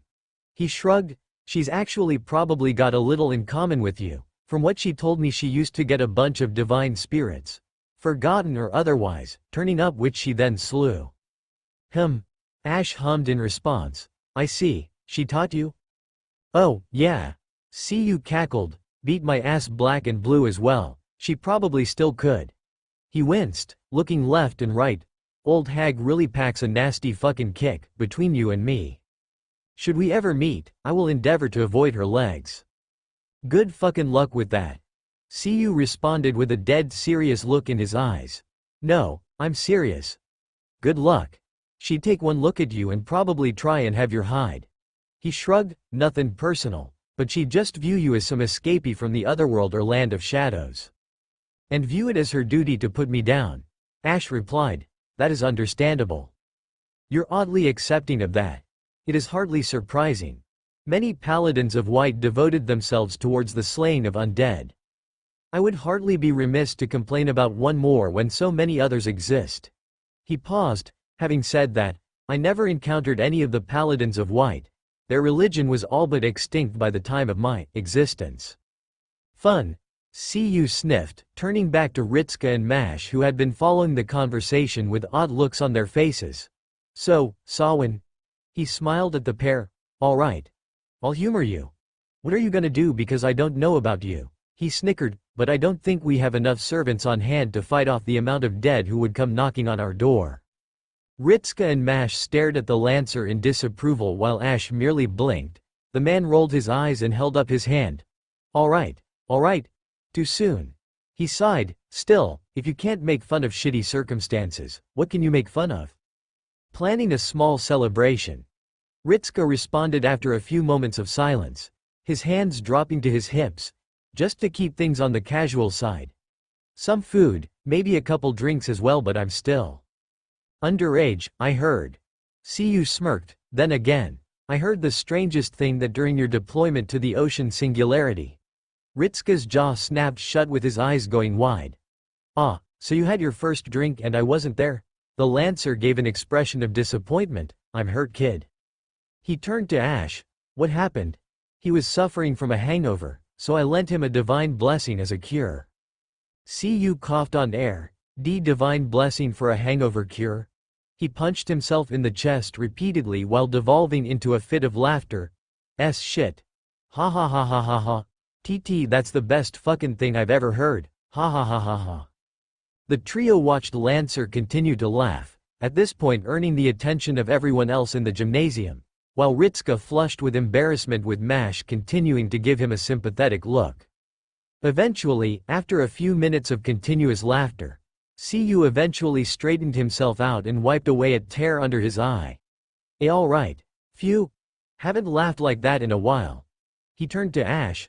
Where do you even get something like that? Ash shrugged. I found them. From what I discovered, they were made by the Queen of Lothric, although there was rumor she was Guinevere, daughter of Gwyn. You just found divine blessings lying around. Cu tilted his head before shrugging once. Alright then. What are they then? Medallions. Water. Blessed water? Fair enough. Cu sniffed. He turned to Ritska. Did it taste good? Ritska looked down at his feet. Yes. He admitted after a few moments of silence. Well, there you go then. He beamed at the master. Iron Face here is free to give you all the holy water he wants, although using one for a hangover isn't what I would probably call a worthwhile use, but that's just me having more stomach for drink than you. Cu-san. Mash interrupted, bringing the focus of the group to her. We were also wondering if Astolfo-san and Sigward-san had been here? Those two? Cu frowned.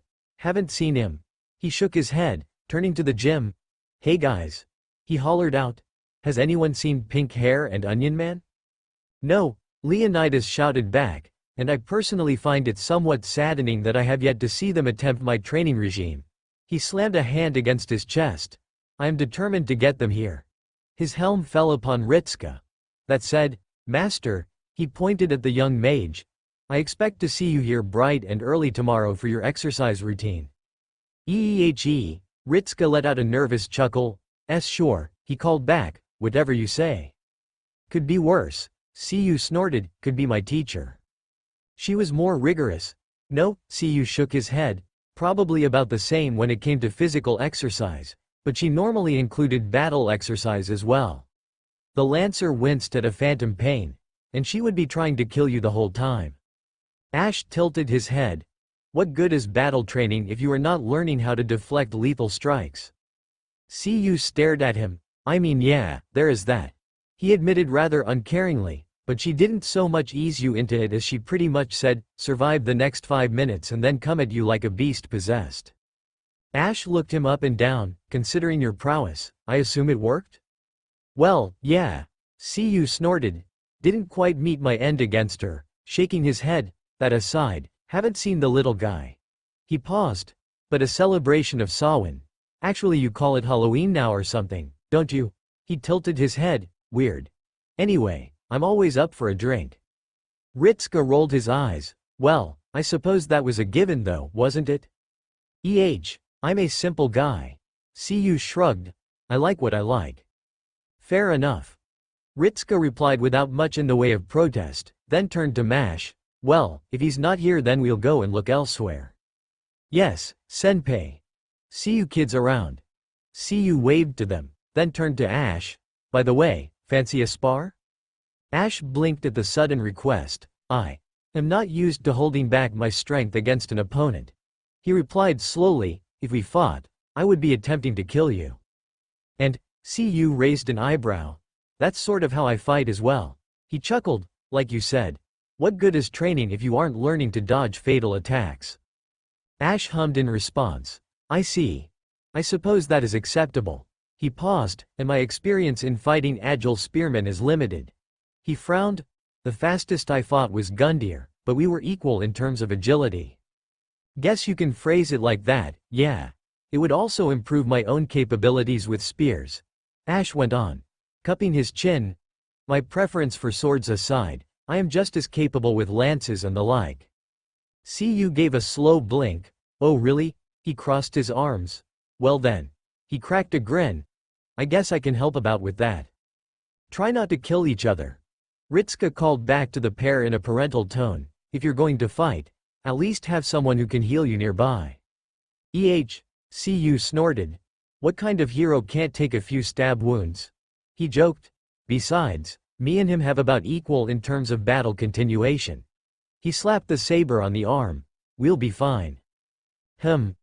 Ritska gave a single, low hum in response while giving the pair a half-lidded stare before shaking his head. Whatever you say, no noble phantasm though. Yeah. Cu waved his hand. I ain't that stupid. He turned to the saber. So what kind of weirdo spears you got, anyway? Well, You can talk about your spears later. Ritsuka called out to the pair. We've got a writer to find. Ash gave Cu a shrug. Later it is then. Alright.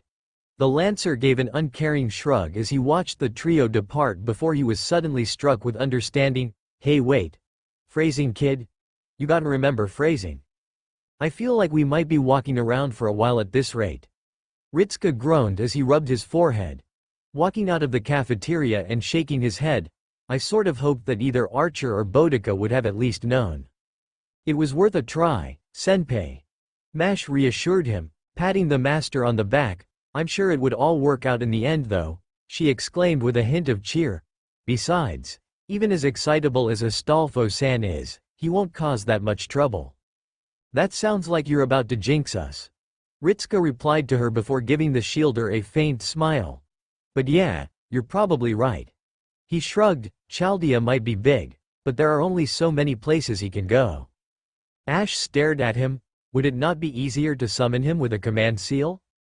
I mean, yeah, Ritsuka admitted, but it would probably be a big waste of one and I can definitely see the director getting mad at me for using one for that.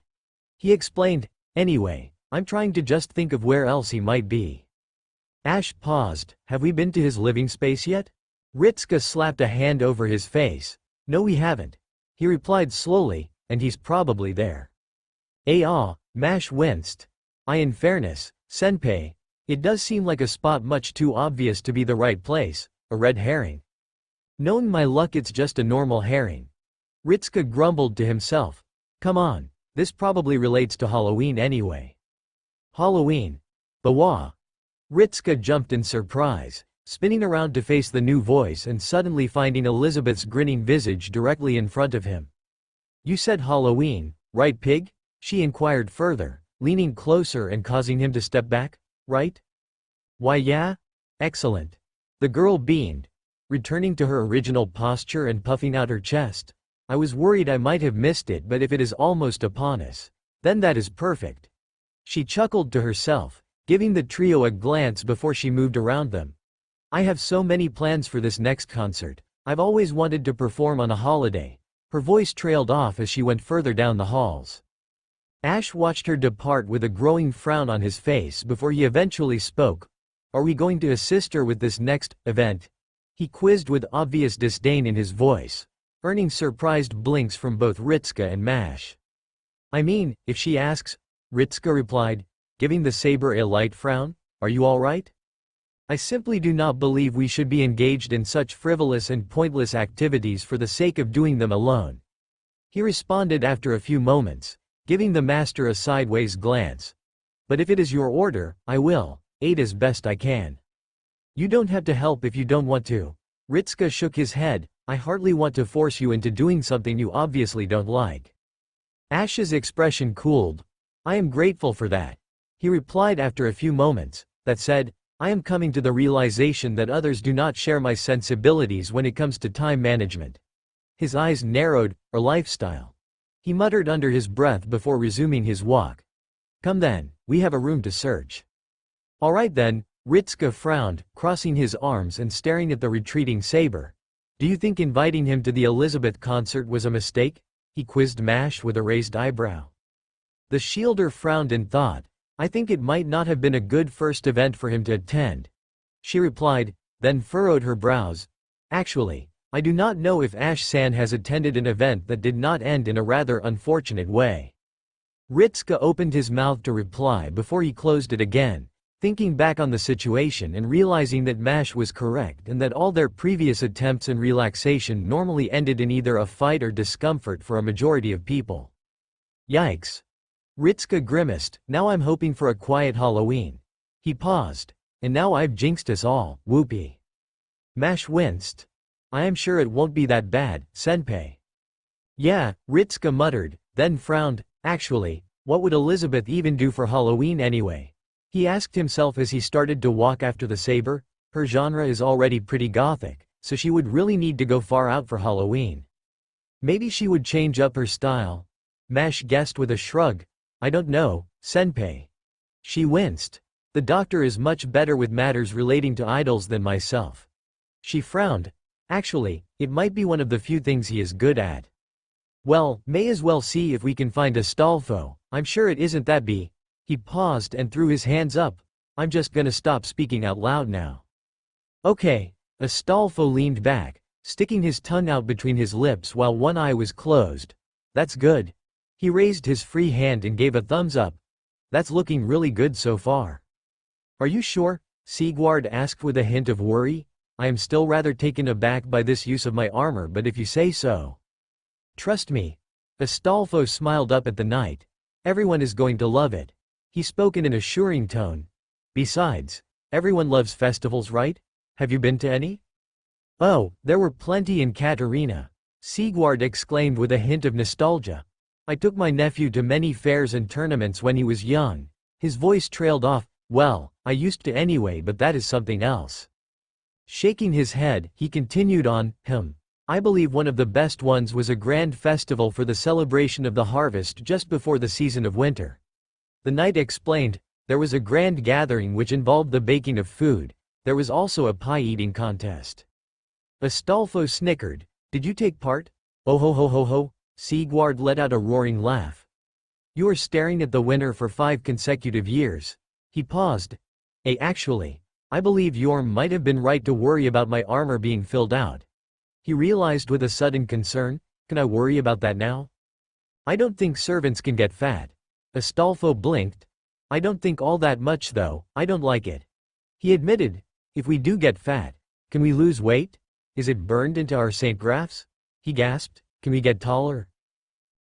These are many important questions to which I do not know the answer, Sigurd admitted, moving to cup his helmet chin before Astolfo squawked. Don't move so much, Sigurd froze. Sorry. He hastily moved back to the way he was. How far along are you? Almost done, Astolfo replied. Everyone is going to love this so much. The door opened up. Ritska walked into the room. All right. Sorry to break in like this, but pfff tha ha ha ha ha ha ha. Who immediately broke down into laughter as he beheld the sight, hunching over and supporting himself by resting his hands on his knees. Ha ha ha ha ha ha. Sigurd and Astolfo stared back at him in silence, then looked past him as Ash and Mash crested through the entrance of the door and both froze. Mash's eyes widened to dinner plates before she slapped her hand over her mouth and turned around, a few giggles leaking out from her mouth. Ash's brows gradually rose up in sheer bewilderment as he stared at the Katarinen. Ha ha ha ha. Ritska hobbled back, falling against the frame of the door and continuing to laugh. Astolfo and Sigurd exchanged glances. Even with his helmet covering his head, Astolfo could feel the smile on the Onion Knight's face. The paladin didn't even attempt to hide his own. Www. Ritska managed to gasp out as his laughter died down, pointing in Sigurd's direction with the smile still on his face. What even? Wah ha ha ha he he. Shaking his head, he wiped his eyes clean of the tears that had started to form under them. Why? Astolfo shrugged. It's festive. Indeed, Sigurd boomed, turning to the trio in the doorframe. When Astolfo came to me with the suggestion I was dubious, but after seeing such wide smiles I am confident I made the right decision. He exclaimed as he threw his arms wide. For this festival, I shall not be Sigurd, Knight of Katarina. The rounded armor of the Katarinen had been painted bright orange. The distinct face of a jack-o'-lantern had been painted on the front of his helmet with black paint for the eyes and mouth. I am the Sir Pumpkin of Patch. Ritska descended into another wheezing fit of giggles as he slid down the wall and covered his face, taking in deep mouthfuls of air as he tried to control himself. At this point, even Mash was seemingly having a hard time at not laughing out loud. Instead, she had retreated around the corner and closed her eyes. Ash was the only one still staring at the duo with a blank stare and a single raised eyebrow. For some reason, this behavior does not surprise me. The saber spoke after a few moments. Do as you will then, he shrugged. By the way, Sigurd turned to Astolfo. How long does this paint take to dry? Astolfo gave a slow blink. I have no idea, he replied honestly as he lowered the paintbrush in his left hand, scratching his chin with his right. Da Vinci said she made it special for us, so I assume it dries quickly? Reaching out with his right hand, He pressed against one of the spots he had painted earlier and retracted his finger before staring at it. Yep, dry. Sigurd let out an intrigued hum. That is rather impressive, no? Yeah, Astolfo sniffed. Let's go and introduce Sir Pumpkin to all of Chaldea, he exclaimed as he rushed towards the door. Later, Master, Ash. Indeed, Sigurd boomed, following after the paladin. Farewell, friends, he called out to them. We shall meet again soon. Ritska was still wheezing. I'm telling you, they're gonna do something. Cu insisted as he leaned over the counter for the cafeteria. You know, like they tried last time. After what happened last time, Archer raised a dismissive eyebrow before shaking his head. Even if Master wanted to, the director would never allow it. And? Cu snorted and shook his head. She's just a bit wild, but she's still got a soft spot somewhere. Pointing at Archer, he gave a grin. She let that Moon Festival shit happen. Not to mention she even participated in that Nerofest or whatever. You speak of Pale Rose. Archer and Cu turned towards the third voice. Nero slid towards them with a wide smile. She is certainly a woman of great spirit to match her great beauty. Cu gestured at Nero triumphantly. Even little Miss Loves herself thinks the lass has spirit. We're not debating her spirit. Archer rolled his eyes. We're debating her flexibility. Nero nodded her head sagely as she cupped her chin. Indeed, she does not look as though she would be accustomed in the art of intercourse. Perhaps that would require me too. Not that sort of flexibility. Archer sharply cut her off as Lancer cackled in the background. He sighed as he pinched the bridge of his nose. Look, the point is that even if there was to be some manner of celebration for Halloween, it would be a quiet affair that didn't disrupt anyone. Behold everyone, Astolfo's voice boomed out from the entrance. The servants and staff turned towards him as he stood with his arms wide and his grin virtually ear to ear. I present to you, Sir Pumpkin of the Patch. He stood aside as heavy thuds signaled the arrival of the familiar shape of armor that was Sigurd. The main issue was the color scheme. The servants gawked at the Katarinen as he strode in wearing bright orange armor and a head looking like a Halloween decoration. The knight eventually waved to them all. I hope to celebrate this holiday with you all in the most festive of ways, he exclaimed with clear joy. Archer could already feel the smug smile on Lancer's lips. His own mouth curled down slightly before letting out a groan and palming his face. What on earth are you doing? Boudica's voice cried out in a mixture of shock and obvious amusement if her struggle to hold back laughter was any indication. The woman had retreated into the kitchen the moment Nero had showed up, yet she had been able to quell her dislike of the Empress long enough to re-emerge and see the arrival of Sir Pumpkin. Ah, Boudica, Sigurd turned towards her. I am preparing for the celebration of this Halloween which Astolfo told me about. He cheerily replied. He said that the act of self-decoration was common and that my armor could be modeled to look like a pumpkin. He explained further, loath as I was to decorate my armor. Astolfo told me it would bring great merriment to Chaldea and after that I could hardly refuse. Merriment. Boudica held her hands over her mouth and shook her head. Why Halloween isn't until the end of the month. Sigurd stared at her in silence. It's not? No. Oh. Sigurd sniffed. Well then, he turned to Astolfo, the paladin awkwardly rubbing the back of his neck. Sorry, got a little excited when I thought of the idea and just couldn't wait. No concern. Sigurd shook his head. We need only clean the paint off and it will be. Teehee.